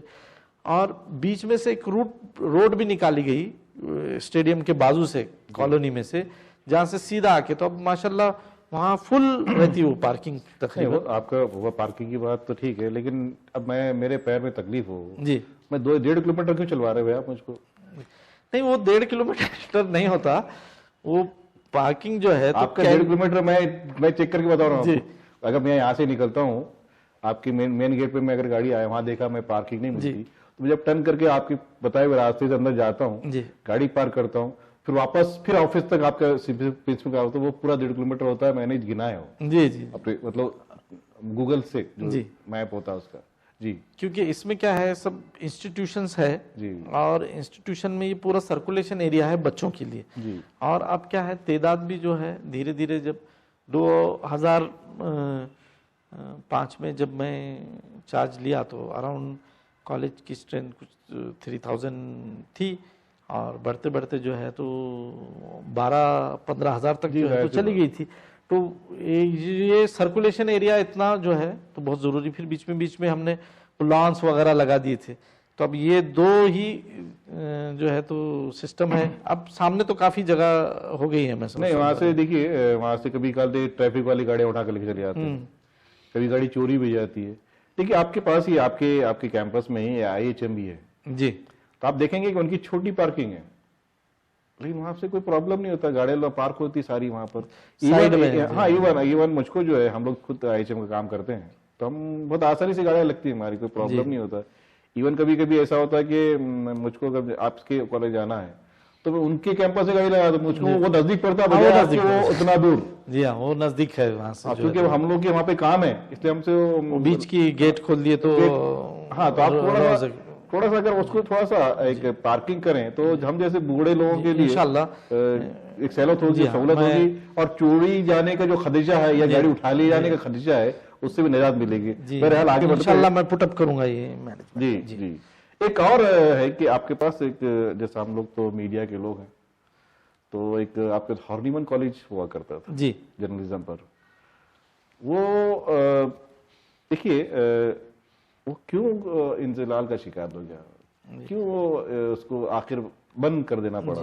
देखिए कि 2004 में जी डॉक्टर साहब जो है सुशील कुमार शिंदे साहब को लाए थे जी और फिर उसके बाद में उनके हाथों से इनॉग्रेशन हुआ था जी। और लोकमत के साथ जो है तो उसका टाई अप था और वो चलता था। लेकिन ये हुआ कि यूनिवर्सिटी में और दूसरे डिपार्टमेंट्स में वो जर्नलिज्म के कोर्सेज और फिर नए तरीके का जर्नलिज्म आने की वजह से क्या है हुआ कि भाई काफ़ी स्ट्रेंथ कम होती गई।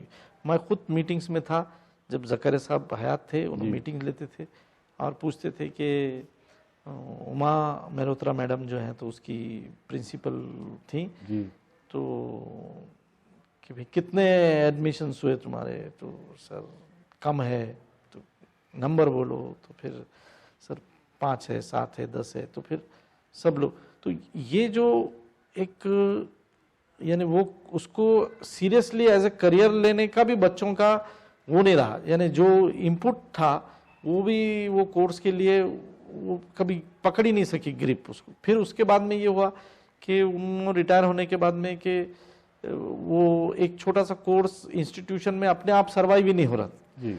तो higher learning doctor Rafiq Zakaria centre for higher learning and advance research जो कायम हुआ, फिर उसको वो कोर्स को इस तरफ जो है ट्रांसफ़र किया गया।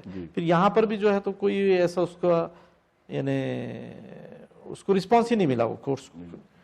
देखिए आपके पास तो एक बहुत बड़ा क्या था, इदारा था लोकमत जी। आपके बच्चे डायरेक्ट वहाँ जा सकते थे, वो बहुत आगे जाना चाहिए था। लेकिन जैसा आपने जिक्र किया मिसेस उमा मेहरोत्रा की, तो मेरे पास भी आमतौर पर आपके बच्चे जब जर्नलिज्म में होते हैं तो प्रैक्टिकल की सारी सहूलतें जो हम लोग से लेते थे। कुछ लोग उनके काम करते हैं तो कुछ लोग भी करते हैं, तो मेरे पास काफ़ी बच्चे आते हैं तो हम तो उनसे चार्जेस नहीं लगाते, हम बोलते कैमरा है लेके जाओ और सारा एडिटिंग है वो खुद आप लोग करो, तो वो लोग करते हैं। इसमें एक मरतबा ये हुआ था कि मेरे साथ 3 बच्चियां मेरी शागिर्द, इसमें से एक मोहसिना जो है तो दिव्य मराठी में है, एक अश्विनी मेघाड़े है वो, और एक प्रीति थी जो लोकपत में भी थी, दिव्य मराठी में भी थी, और एक सुनीता जुमानी थी जो नागपुर से आई थी, आपके पास पढ़ती थी। और मेरी शागिर्द थी वो। तो सुनीता जमानी बहुत टैलेंटेड बच्ची थी। अच्छा। बहुत मतलब कि, और उसने जो है तो बहुत गूगल कर करके मेरे से पहुंची थी वो, और उसने बहुत अच्छी एक फिल्म बनाई थी प्रैक्टिकल की, जो ऑलरेडी यूट्यूब पर मौजूद है। और उसने हमारे बैतूल के इदारे के बच्चों को भी उसमें इन्वॉल्व किया था, सारी चीजें, और बहुत मेहनत की थी उसने। वो इससे पहले जब भी मैंने किसी मतलब मैं खुद अगर किसी प्रोजेक्ट में इन्वॉल्व रहा प्रैक्टिकल में, तो वो यूनिवर्सिटी को टॉप किए लोगों ने। जैसे कि विकास खरात लड़का एक है, एक डॉक्टर मंगला बोरकर खुद है, जो आपके कॉलेज से ही है, और जो यूनिवर्सिटी को टॉप किया उन्होंने। उससे उनसे भी अच्छा काम जो है इनका सुनीता जुमानी का था। अच्छा। लेकिन आपको हैरत होगी कि सुनीता जुमानी सेकंड आ गई। और आपको फिर याद होगा कि मैं उन तीनों बच्चों मोहसिना को और सुनीता को लेकर आपके तक पहुंचा था और आपसे शिकायत लेने की थी। आपने मिसेस मोनेत्रा को बुलाया था, तो मैंने उनसे सवाल किया था कि कोई भी, जैसा कि नेचुरल जस्टिस ये कहता है कि कोई भी आदमी अपने अपने केस का जज नहीं हो सकता। तो मिस्टर जाधव कोई साहब हैं जो कोई ओपन यूनिवर्सिटी चलाते हैं, तो वो इन बच्चों से पैसे लेकर प्रैक्टिकल बनवाते थे, और जो बच्चा उनसे बनवाता था वो पहला दूसरा तीसरा इनाम लेके जाता था। अच्छा। तो ये इस बहस पर हुई, मैंने उनसे कहा, मैंने पूछा था आपके सामने, आपको याद होगा गालिबन काफी जंग हुई थी कि आप ऐसा क्यों करते हैं, अगर आप बच्चों के साथ इंसाफ नहीं कर सकेंगे तो ये आपका इदारा बंद हो जाएगा, ये मैंने कहा था उस वक्त। और हैरत अंगेज बात ये रही कि उस इदारे को फिर हमने और जिला बख्शने के लिए, मैं समझता हूँ कि आपको याद होगा फहीम भाई भी बैठे हैं। जी जी जी। तो हम लोगों ने एक डिजाइन किया था एक कोर्स आपके लिए, फिल्म टेलीविजन एंड जर्नलिज्म जी। और हैरत अंगेज बात यह है कि वो आपके पास ना शुरू होकर एमजीएम में शुरू हो गया और सक्सेसफुल है। 65,000 से मैं समझता हूँ उसकी शायद शुरुआत हुई है पहले। तो ये सब आपके पास क्यों नहीं हो पाया? आज फहीम भाई जो है, देखिए फहीम भाई जो है तो एमजीएम को भी पढ़ाते हैं, यूनिवर्सिटी के डिपार्टमेंट को भी पढ़ाते हैं, हमारे खदीर भाई भास्कर वाले जो है, भास्कर के एडिटर जो वो भी पढ़ाते हैं। अनिता जो मेरी दोस्त, इनका मैंने जिक्र किया था शुरू में, वो नीता पानसरे, वो रेडियो जॉकी वगैरह सारी चीजें उसे संभालती हैं। तो आपके पास क्यों नहीं है? जबकि आपके पास जगह की कमी नहीं है, आपके पास इंफ्रास्ट्रक्चर की कमी नहीं है, आपके पास सोर्सेज बहुत अच्छे हैं, इस तरफ क्यों कमी रहेगी? क्या वजह क्या रहेगी?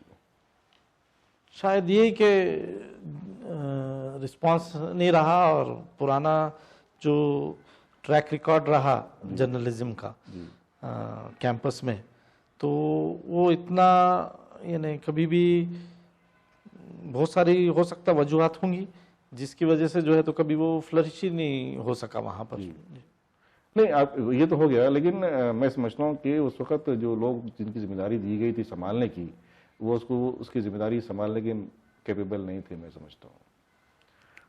बहरहाल मैं आपको फिर कहूंगा कि वो आप क्योंकि हम जिस मीडिया की तरफ जा रहे हैं जी, जमाना उसी तरफ जा रहा है जी। भले ही आज एक अच्छे दिनों की वजह से मीडिया की हालत खराब है, लेकिन ये सब हमेशा रहने वाला नहीं है। मीडिया फिर अब वापस आएगा, एक चौथा स्तंभ फिर बनेगा वो। अभी तो गोदी मीडिया है, उसकी हम बात नहीं कर रहे हैं, लेकिन हम फ्यूचर की बात करते हैं। तो उस तरफ भी मैं आप तवज्जो दें, आप उस डिपार्टमेंट की तरफ। और हम लोग बैठे हैं, हम लोग तो मीडिया के लोग ही हैं, मैं हूँ, फहीम भाई हैं, खदीर भाई हैं, तो हम आपको हर तरह से, हमने उस वक्त भी आपको जब एक कोर्स डिजाइन करके दिया था, हमने आपसे कहा था कि हमें फ्री ऑफ चार्जेस आपको करके देंगे। उस वक्त हमारी कोशिश, हम चाहते थे कि डिपार्टमेंट यहाँ से अच्छा बने। तो एक और है, आप जैसा आपने जिक्र किया कि हायर लर्निंग।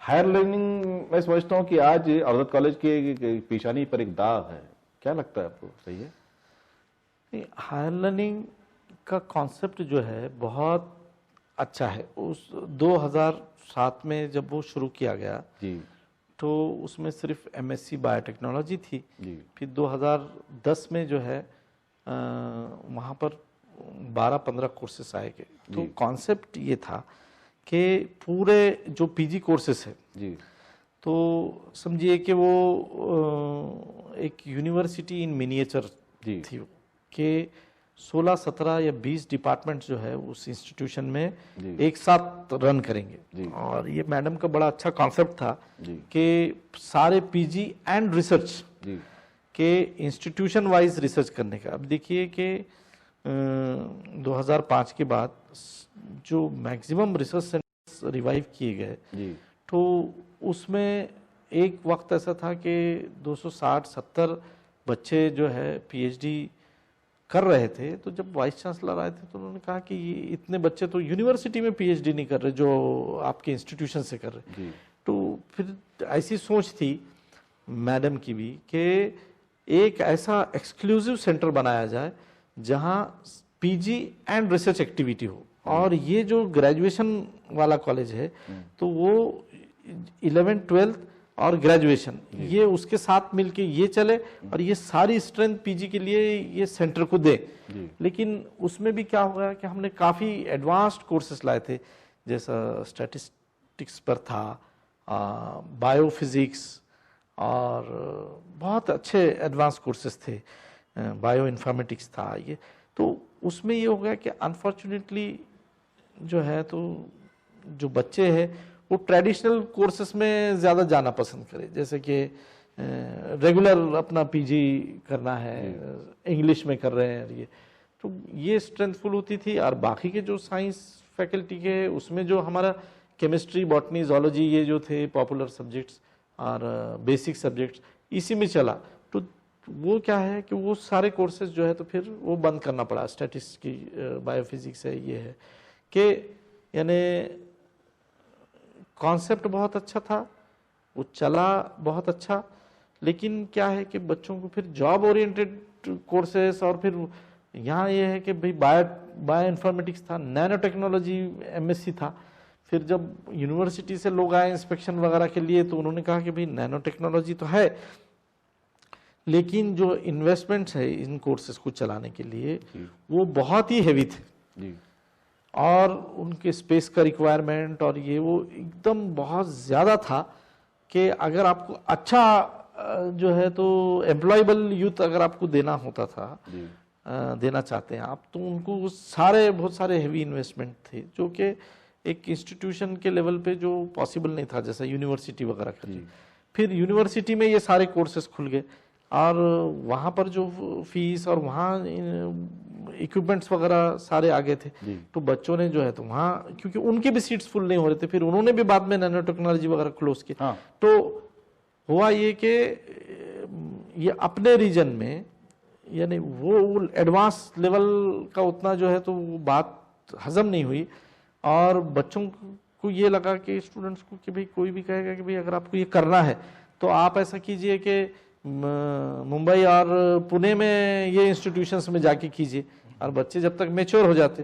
तो इस वजह से जो है तो वो हायर लर्निंग सेंटर जो जैसा चाहते थे यानी वो उतना आउटपुट उसमें आया नहीं, क्योंकि बिकॉज ऑफ दीज रीजंस। नहीं, और भी कोई है कि वहाँ पे आपकी जो है तो पढ़ाने की मसाइल रहे, फैकल्टी का प्रॉब्लम रहा। जब मेरी अपनी मिसाल देता हूँ, मेरे बच्चे को जब हम लोग उसने जब 12वीं कंप्लीट की तो हम लोग उस साल एक डॉक्यूमेंट्री बना रहे थे बामू के पर, डॉक्टर बामू पर। नैक का प्रोग्राम था। तो जो वीसी वाइस चांसलर थे पंडरीनाथ पांडे साहब, उन्हें खुसूसी तौर पर मुझको बुलाया था और ये जिम्मेदारी मुझको दी थी। पहला क्रम से हमने फिल्म बनाई थी और ए ग्रेड सी से हम लोग A+ में भी आए थे। तो फेलिसिटेशन किया था मुझका खास तौर पर पंडरी पांडे साहब ने बुलाकर। तो मेरे ख्याल से सारी कमेटी में जितने लोग थे वो उनमें से किसी का नहीं करके सिर्फ मेरा ही किया था, जहाँ तक मेरी इत्तला है। और हैरत अंगेज बात ये की थी कि तो पहला बार ऐसा हुआ था कि मुझको बुलाकर चेक दिया गया था। अच्छा, कि वरना चक्कर मारने पड़ते हैं।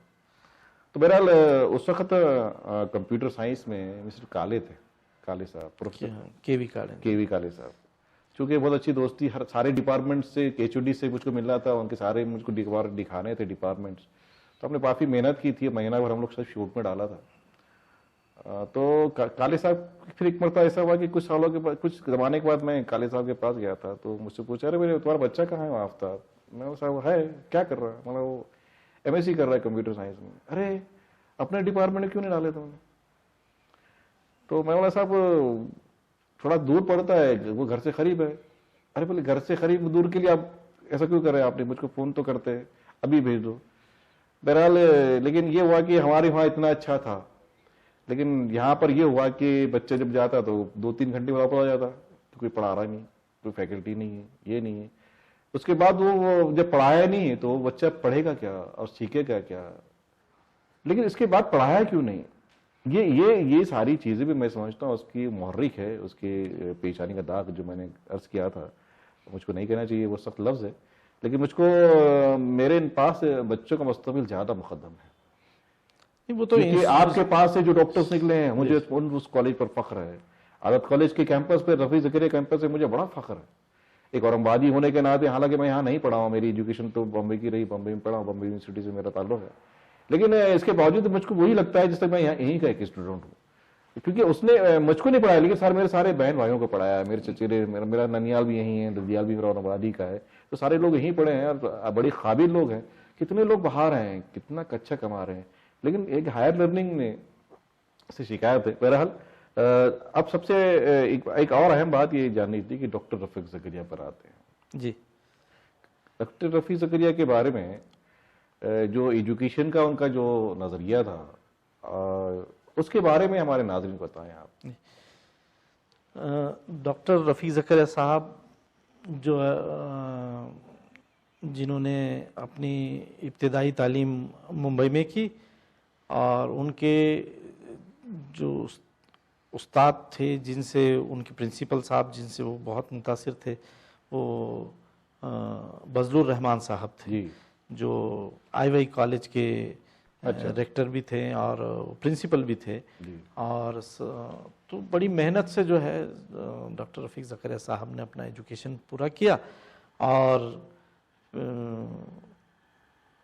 फिर उसके बाद में जब वो फॉरेन गए और वहाँ उन्होंने तालीम हासिल की, और वहाँ पर तालीम हासिल करने के बाद में उनका जो दिल है वो धड़कता था अपनी कम्युनिटी के लिए।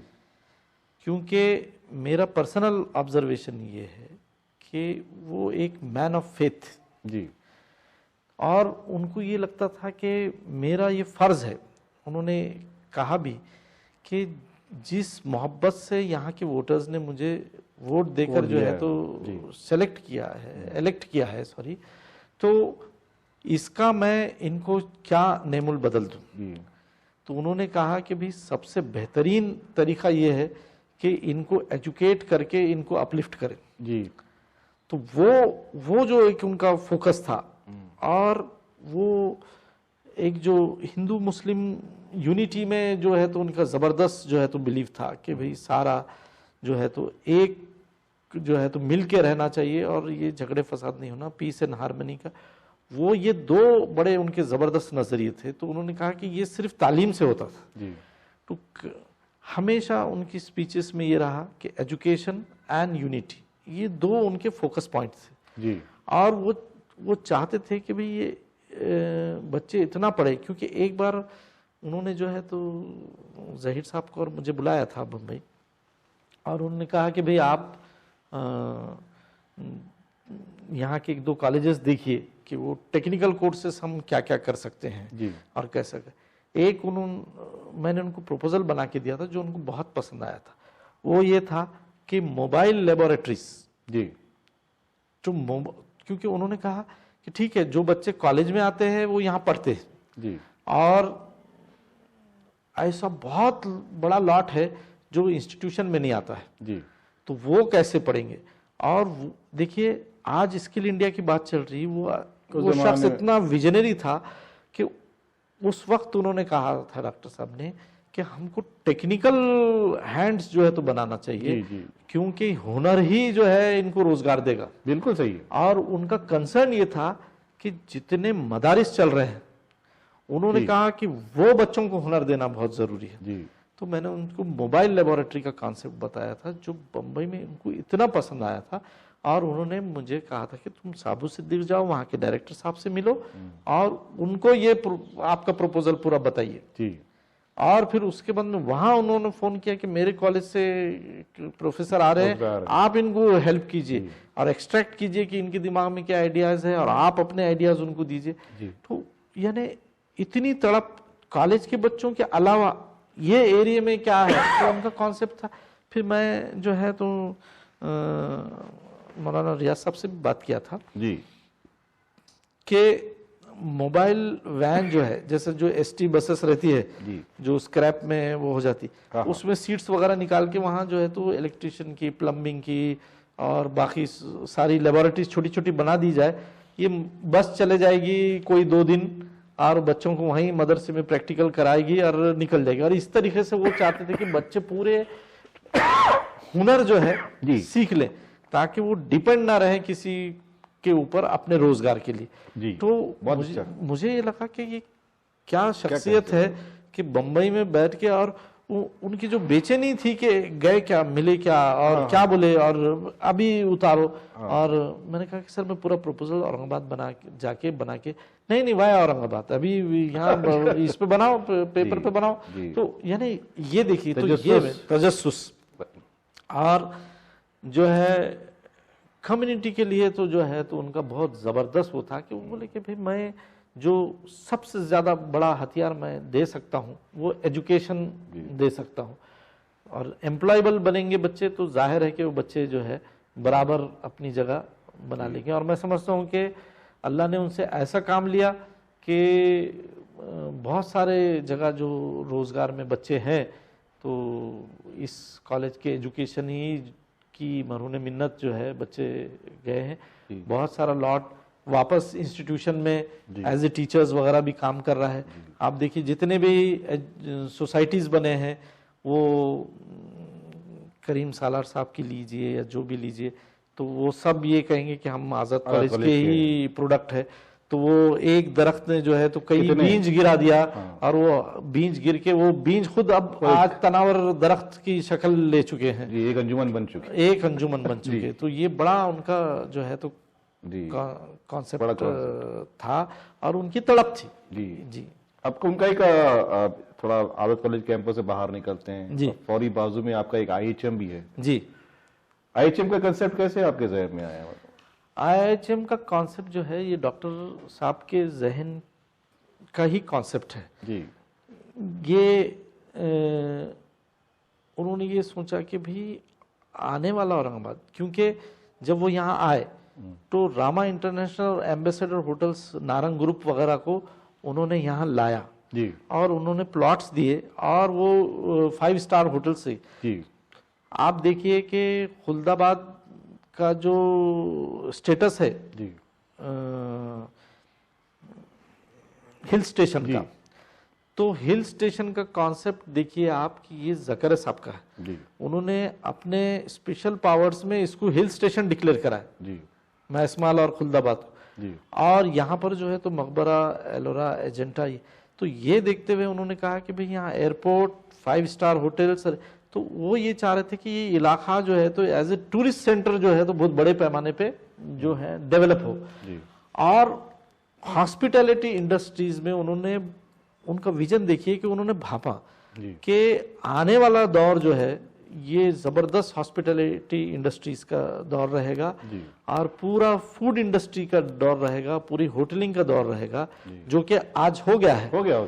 तो वो उन्होंने 89 गली में आउटलेट खुल गई जी, 89 में फिर उन्होंने इसकी बुनियाद रखी।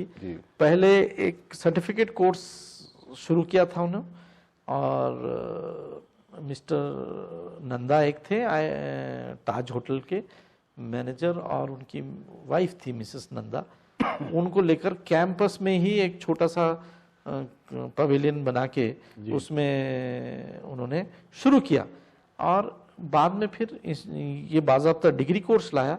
और ये वाहिद इंस्टीट्यूशन है जो AICTE से भी जो है तो अप्रूव्ड है। ये ऐसा इंस्टीट्यूशन आपको पूरे इंडिया में नहीं मिलेगा जो फॉरेन डिग्री देता है और AICTE से भी एफिलिएटेड, और वो मॉडल इंस्टीट्यूट है।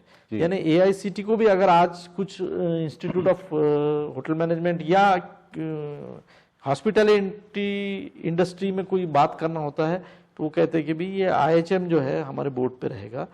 और उन्होंने फिर एज एन एंसिलरी यूनिट, क्योंकि डॉक्टर साहब का हमेशा ये रहा कि जो प्रोफेशनल कोर्सेस है उनके साथ अगर कोई चीज टाइप नहीं होती है, जो आज चल रहा है कि आप इंडस्ट्री से टाइप करो, आप इससे, ये उस शख्स ने जो है आज से कई डिकेड्स पहले ये उनका विजन था। जी। तो उन्होंने, और जब वो हेल्थ मिनिस्टर थे, वो उन्हीं की जो है तो वो थी एक यानी उन्होंने जो पूरा ड्राफ्ट किया था कि मेडिकल कॉलेजेस के ताल्लुक से, तो उन्होंने ये कहा कि मेडिकल कॉलेज उस वक्त तक मेडिकल एजुकेशन दे नहीं सकता जब तक कि वो 200 बेडेड हॉस्पिटल को अटैच ना हो। अच्छा। तो ये डॉक्टर साहब का ये है कि मेडिकल कॉलेज विदाउट हॉस्पिटल दे ही नहीं सकते। और यही लाइन पे उन्होंने ये कहा कि अगर हम इंस्टीट्यूट ऑफ होटल मैनेजमेंट लाते हैं तो ये बगैर होटल के एंसिलरी यूनिट के ये हो नहीं सकता। बिल्कुल। तो चूंकि जैसे मैंने पहले भी बताया कि उनके ताल्लुकात का क्या कहना, और वो तो पूरा JRD टाटा से और रतन टाटा से पूरा फैमिली रिलेशन, तो फिर बात करके ये उन्होंने ये कहा कि भाई यहाँ पर जो है तो टाई अप करके ये ट्राइपार्टाइट अरेंजमेंट है, ट्रस्ट है और इंस्टीट्यूट ऑफ होटल मैनेजमेंट है, हडर्सफील्ड यूनिवर्सिटी है और ताज है, ये तीनों का कॉम्बिनेशन मिलाकर उन्होंने फिर एंसिलरी यूनिट बनाया उसको। It is a workshop, it's a training centre और इंस्टीट्यूशन का। तो आज देखिए वहाँ से बच्चे पूरी दुनिया में एकदम टॉप पोजीशंस पे, और बड़े बड़े जो स्टार्स है जी, परेश रावल, जीनत अमान, उनका बच्चा भी था, और ये सब लोग जो है तो अपने बच्चों को लाके यहाँ डाल रहे। और कई हैं, कई लोग हैं ऐसे फिल्म के लोग बहुत बच्चों पढ़ाते हैं, बहुत बच्चों को पढ़ाते हैं, और बड़ी बड़ी यानी रॉयल फैमिलीज के बच्चे यहाँ जो है तो पढ़ते हैं। फौज में जो बड़े बड़े अफसर है, brigadier major general, lieutenant general, उनके बच्चे यहाँ पढ़ते हैं। तो ये एक बहुत बड़ा औरंगाबाद का नाम रोशन करने वाला सेंटर भी जो है ये शुरू होगा। तो ये डॉक्टर साहब का विजन और कॉन्सेप्ट था। तो मैंने आज किया ना कि आपको कि जैसा कि इससे पहले कि हायर लर्निंग पेशानी पर दाग है, और ये पूरे माठवाड़ा की पेशानी पर एक इम्तियाजी निशान है IHM, जिससे पूरी दुनिया मुस्तफिज हो रही है। जी हाँ। मुझको याद है कि जब आपने जिक्र किया है कई लोगों का, तो मुझको एक मरतबा किसी ने बताया था कि एक हमारे दोस्त है जो टूरिज्म डिपार्टमेंट वगैरह में काम करते हैं, उन्होंने कहा था कि धोनी की मंगेतर भी पड़ती है। जी जी जी जी। तो मुझको क्लू मिला, और मैंने जो है चूंकि उसको वो भी वाकिफ नहीं था उसकी शक्ल सूरत से, तो मेरा जो छोटा भाई है हारिस अहमद, मैंने उसको कैमरा दिया और वहाँ पर खड़ा कर दिया। कहीं कैसेट का दौर था, सुबह से शाम तक वो शूटिंग करता रहा। मतलब कि सुबह बच्चे जब आ रहे थे IHM को अपने हॉस्टल से निकल कर, तो कैमरा उनकी तरफ था, और जब जो दोपहर से जा रहे थे तो कैमरा फिर उस तरफ था। तो मेरा वो लड़की हमको मिल गई, वो जिस जो साहब जानते थे उन्होंने बताया, और फिर हमने उसको, जब मैं दूरदर्शन देख रहा था उस जमाने में, 2009 की बात, और दूरदर्शन पे शाम में वो न्यूज़ 7 बजे टेलीकास्ट हुई, धूम मच गई थी, सारा मीडिया जो दौड़ता हुआ आया था। और फिर उसके बाद ये हुआ कि वो लड़की जो है गायब हो गई वो जी, मतलब उसी फुटेज मेरे पास थी। तो फिर उसके बाद सारे ही मीडिया को मतलब फाइव को शायद हमने दिएंगे, तो आई मीन लोकमत वगैरह जितने भी चैनल थे वो सारे जो है मेरे फुटेज चले। तो ये है कि और उसी की वजह से धोनी साहब खुद यहाँ पर आए, इतना बड़ा स्टार है क्रिकेट का, कैप्टन इंडिया के, नहीं स्टार भी है, कैप्टन भी है, और एक फिल्म उन पर बनी तो वो भी यहाँ पर शूट हुई। जी हाँ, जी हाँ। तो बहुत से लोग हैं जो लोग आए होंगे, जो अपनी नजर में रह गए वो नजर आए, जो नजर नहीं आए वो चले गए। पर अब एक और आपका कैंपस है जिसका जिक्र आपने किया था, नौखंडा कॉलेज जी, तो उसमें उसके बारे में बताएं। आप तो प्रिंसिपल भी हैं वहाँ के अब। जी, तो 1975 में, जैसा मैंने इससे पहले भी जिक्र किया कि चूंकि गर्ल्स का एजुकेशन उतना अच्छा हो नहीं रहा था, और पेरेंट्स जो है तो क्योंकि उस वक्त जो है आज़ाद कॉलेज ऐसा समझा जाता था कि ये शहर के बाहर है। नहीं, आप अगर देखेंगे तो प्रोफेसर कॉलोनी हुआ करती थी जी, और हिमायत बाग था जी, बस पूरा मैदान तो कुछ नहीं था। मस्जिद थी, मस्जिद औलिया, ईदगाह थी। तो लड़कियों के लिए वो फिजिबल नहीं था जी, ऐसा यहाँ के लोग समझते थे जी। तो नहीं, मैंने तो अपनी बेटी को आपके पास पढ़ा के यहाँ पढ़ाया जी, नौखंडा में। तो फिर डॉक्टर साहब ने जो है मुखफन जा साहब से, निजाम के पोते, अभी ऑस्ट्रेलिया में आजकल, जी हाँ जी, तो उनसे वो एग्रीमेंट किया और यहाँ पर जो बारादरी है जी। और ये सब लेकर फिर जो है कंस्ट्रक्शन वगैरह भी कुछ किया और वहाँ पर बीए कोर्स जो है तो शुरू हो गया था। फिर बाद में 90s के बाद अराउंड 93-94 में उसको जो है तो एक फुल फ्लेज कॉलेज में कन्वर्ट कर दिया गया और वहाँ पर फिर जो है तो साइंस भी लाया गया जी। और बाद में जो है तो उसमें कॉमर्स भी लाया गया जी। और फिर उसके बाद में उसको औरंगाबाद कॉलेज फॉर विमेन का नाम दिया। जी। देखिए डॉक्टर साहब जो है तो इलाके को प्रमोट करने के लिए मैक्सिमम इंस्टीट्यूशंस को जो है तो इलाके के नाम जी। जैसा बी ऑफ एजुकेशन का उसको जो है तो औरंगाबाद कॉलेज हाँ और फिर वहां पर उस कैंपस में फिर 1980 में जो है मॉडल स्कूल की बुनियाद रखी गई। ज्ञानी जैल सिंह जब आए थे राष्ट्रपति, उन्हीं के हाथों से जो है मॉडल स्कूल का जो है फाउंडेशन रखा गया और फिर बाद में जो है तो एक टॉडलर्स बच्चों के लिए रोज एकेडमी शुरू की गई जो डैनियल रोज फैमिली जो है बड़ी क्लोज है डॉक्टर साहब की फैमिली से, मैडम से, तो ये लोगों ने फिर डोनेशन वगैरह, ये यूएस के ओके यूएस के, तो ये इस तरीके से जो है तो फिर वो कैंपस डेवलप हुआ और फिर वहाँ पर आर्ट्स और साइंस और कॉमर्स ये तीनों आ गए, लेकिन कॉमर्स को वहाँ पर बिल्कुल ही रिस्पांस नहीं मिला। यानी कोई भी बच्ची वहाँ लेना नहीं चाह रही थी कि भाई हमको नहीं लेना है और कॉमर्स पढ़ना है तो हम आज़ाद कॉलेज में, क्योंकि उस वक्त तक तो ये हो गया था कि आज़ाद कॉलेज भी जो है तो सिटी का हिस्सा बन चुका था, इसमें कोई, और मैक्सिमम लोग तो अब रहने के लिए उस तरफ ही चले गए थे, तो आज़ाद कॉलेज उनको नज़दीक पड़ रहा। अरे अब अभी भी ये औरंगाबाद डिस्ट्रिक्ट का वाहिद वुमेन्स कॉलेज है, क्योंकि आईबीपी महिला महाविद्यालय था एमपी लॉ कॉलेज के बाजू वाला, वो फिर को एजुकेशन में उन्होंने कन्वर्ट कर दिया उसको। तो ये दो इदारे थे यहाँ, तो अब एक्सक्लूसिवली ये एक ही इदारा रह गया है जो वुमेन्स कॉलेज के नाम से है। और मुझे बहुत खुशी भी है और फख्र भी है कि आज मौलाना आज़ाद कॉलेज और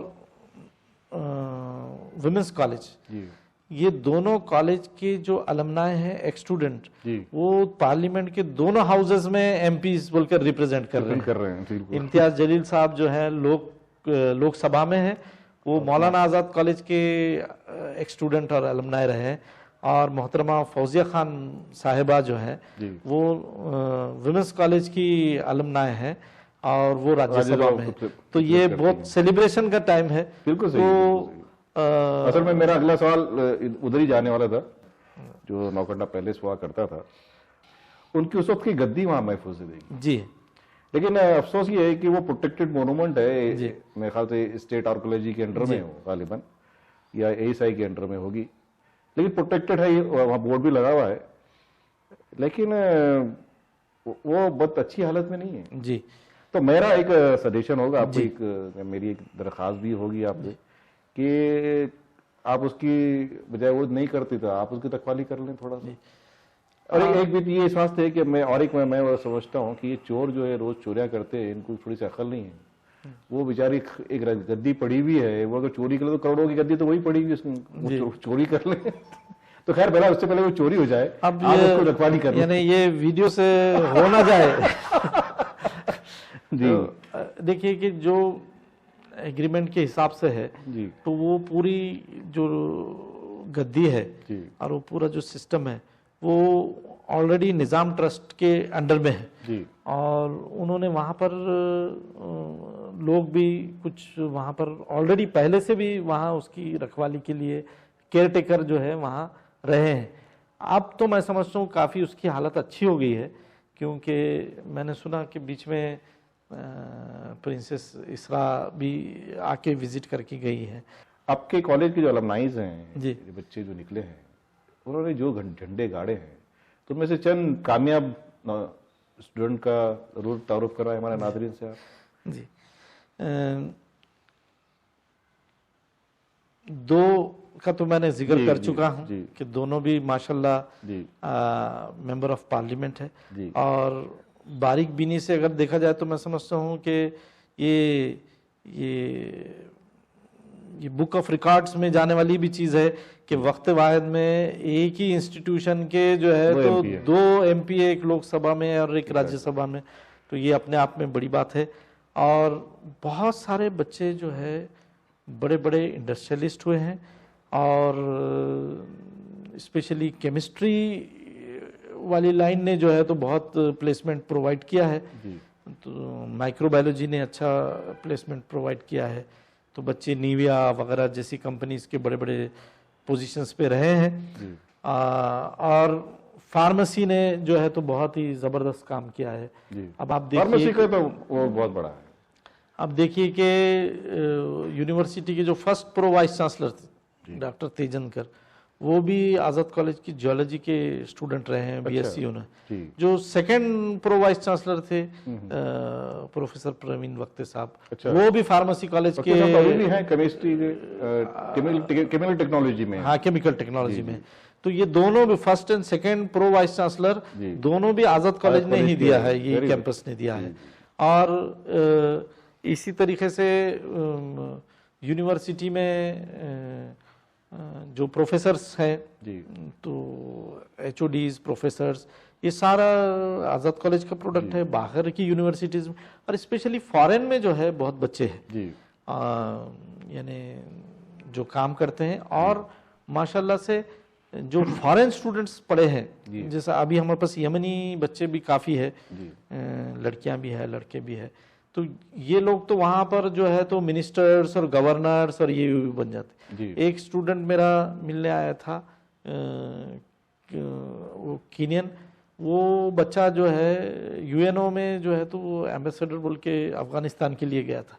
तो उसने कहा कि मैं वहाँ अफगानिस्तान आ रहा तो मैं गोल्ड मेडलिस्ट हूँ, तो सर आपसे आके मुलाकात करके जाता हूँ। तो यानी पता ही नहीं कि कितने ममालिक के जो है तो बच्चे मिनिस्टर्स है, गवर्नर्स है, प्राइम मिनिस्टर्स है, ये सारे बच्चे जो है तो अपने बहुत बड़ी बड़ी पोजीशंस पे रहे हैं अल्हम्दुलिल्लाह। जी नाज़रीन, अगर हम ये क्लेम करें कि 199 एकड़ ज़मीन कहाँ गई, अक्सर मैंने सुना है, सर ने भी कहा है, हालांकि मेरा क्लेम नहीं है, मैं तो जानता हूँ हकीकतों को, लेकिन हम अगर इसे ख़ता नज़र अगर हम आज़ाद कॉलेज कैंपस की या रफ़ी ज़करिया कैंपस की बच्चों की हालतों पर गौर करते हैं, तो हमें यकीनन फ़ख्र होता है कि ऐसा इंस्टीट्यूशन हमारे पास भी है जिसको डीम्ड यूनिवर्सिटी भी कहा गया है। तो इतना अच्छा काम और कितने घरों के चिराग जलते हैं, कितने लोग जो है तो आसाइश की ज़िंदगी गुजार रहे हैं, तो ये उन लोगों के लिए ज़रूर जो है तो तमाचा होगा जो सिर्फ तनकीदी निगाहों से इस इंस्टीट्यूट को देखते हैं। बहरहाल डॉक्टर साहब, अब आखिर में हम आते हैं, एक आखिरी सवाल आपसे करता हूँ। जी, जब रफ़ी ज़करिया साहब का इंतकाल हुआ जी, तो उसके बाद मैम ने जी जिम्मेदारी संभाली जी, और उनके जो फर्जंद हैं फरीद ज़करिया साहब और दूसरे फर्जंद जी, तो ये क्यों इस तरफ इन्वॉल्व नहीं हुए? क्या अगर वो ये करे, मैं समझता हूँ कि अगर वो इस तरफ इन्वॉल्व होते जी, तो आज जो थोड़ा सा जो प्रॉब्लम चल रहे हैं जी, शायद ये प्रॉब्लम ना होते और हमारा इंस्टीट्यूट जो है और अच्छा कामयाब होता इस लाइन में। तो क्या वजह है कि वो लोग दूर रहते हैं? एक तो ये है कि वो US सिटीजन्स है। जी, दूसरी बात ये है कि नहीं, मैं बीच में यूएस सिटीजन उनको रोकता नहीं कि आप हिंदुस्तान में कोई काम ना नहीं करें। नहीं नहीं, मैं ये इसलिए बता रहा हूँ जी, कि चूंकि मैडम डॉक्टर साहब के बाद मैडम देख रही पूरा कारोबार, और मैडम जो है तो कंटिन्यूसली अपने बच्चों के टच में रह के बैठ के गाइडेंस और हर चीज़ जो है वो आती रहती थी। दूसरी बात ये है कि भी यहाँ पर भी जो है तो यानी एक स्पेस वो देना चाहते कि भाई यहाँ के लोग जो है तो ये सब काम करें, और वहाँ पर जो है तो ऑलरेडी उनका वर्क इतना समझिए बिजी स्केड्यूल मैंने सुना है कि वो रहता है। तो प्रेसिडेंट जो है तो सलाहकार हैं। फरीद ज़करिया साहब। जी जी जी। तो वो छोटी पोस्ट तो है नहीं जी, तो लेकिन तब भी हम चाहते हैं कि हमारा जो हीरा है जी, वो कुछ हमारे भी काम आ जाए। जी। तो एक ऐसी इंशाल्लाह रोशनी की चिलक हमको भी दे दे। इंशाल्लाह जरूर होगा वैसा। जी, जी। इंशाल्लाह जरूर होगा। और ये इदारा जो है तो जैसे खिदमत अपने, अब देखिए कि मौलाना आज़ाद कॉलेज 2004 में ज़हीर साहब प्रिंसिपल थे, मैं वाइस प्रिंसिपल था, उसको ए ग्रेड आया। और वो अपना फर्स्ट इंस्टीट्यूशन था आर्ट साइंस एंड कॉमर्स का जिसको वो ग्रेड मिला, जब तो दूसरे इंस्टीट्यूशन में किसी हमारे पास यूनिवर्सिटी को नहीं था। फिर उसके बाद में जो है तो फिर 2015 में जो है तो वो अपना बरकरार रखा इतने जो है तो 10 साल के बाद भी। और college with potential for excellence रहा कि यूनिवर्सिटी की। और फिर नेशनल इंस्टीट्यूशनल रैंकिंग फ्रेम में 2017 में टॉप 200 इंस्टीट्यूशंस में से मौलाना आज़ाद कॉलेज रहा। और बीएड कॉलेज जो है तो ए ग्रेड आया, फार्मेसी कॉलेज जो है तो ए ग्रेड आया। अब ये जो है तो ओवरऑल अगर आप उसका मेजरमेंट भी लेते हैं, एस्पेक्ट्स पूरे देखते हैं, तो बहुत ज़बरदस्त तरीके से जो है तो खिदमत अंजाम दे रहा है। और अल्हम्दुलिल्लाह डे वन से मैनेजमेंट का हमेशा ये रहा कि हमारा फोकस जो है तो क्वालिटी एजुकेशन पर, और बच्चा यानी स्टूडेंट जो है तो हमारा पॉइंट ऑफ फोकस रहना चाहिए। यानी हमेशा यानी डे वन से समझिए 63 से लेके डॉक्टर साहब से लेके आज तक मैनेजमेंट का हमेशा ये फोकस रहा कि अपना फोकस जो है तो बच्चों के डेवलपमेंट और उनकी एम्प्लॉयबिलिटी है। अब इंशाल्लाह जो है तो और अल्लाह से उम्मीद है कि और जो है तो झंडे गाड़ेगा इंशाल्लाह और आगे जाकर। और आप जैसे लोगों का साथ रहा जी, दिल में सुख ने हमेशा मुश्किल अल्हम्दुलिल्लाह, और आप रहे हैं साथ, तो इसको और हमारा फर्ज है कि इसको अच्छी तरीके से जो है तो प्रमोट करके, क्योंकि ये वाहिद इदारा है कि जहाँ इतना अच्छा जो है तो हर चीज, हर कोर्स आपको जो है तो वहाँ अवेलेबल है। जी, आपने वजह फरमाया। हम तो कोशिश भी की ना, हम लोग जिस लाइन से है मीडिया की, तो हमने एक बार एक कोर्स भी डिजाइन करके दिया था आपको। जी, तो जी, एक बार एक ये है अभी, अब तो मैम के हाथ में सारी जिम्मेदारियां हैं जी। तो सारी जिम्मेदारी खुद संभालती है या और लोग भी देखते हैं सब? देखिए तो पूरा जो है तो ट्रस्ट रहता है जी, और वो ट्रस्ट में जो है तो लोग रहते हैं, और यानी काफ़ी बड़े बड़े लोग हैं, और काफ़ी जो है तो इसको यानी वो चाहते हैं कि ये इसकी जो है तो और नया फेज में जो है तो ऊंची उड़ान ले ये इदारा, ये पूरा तो एक पूरी टीम ही रहती है। और तो ये लोग भी जो है तो काफ़ी अच्छे हैं, और यानी समझिए कि बच्चों का भी उनके रिप्रेजेंटेशन होता है जी।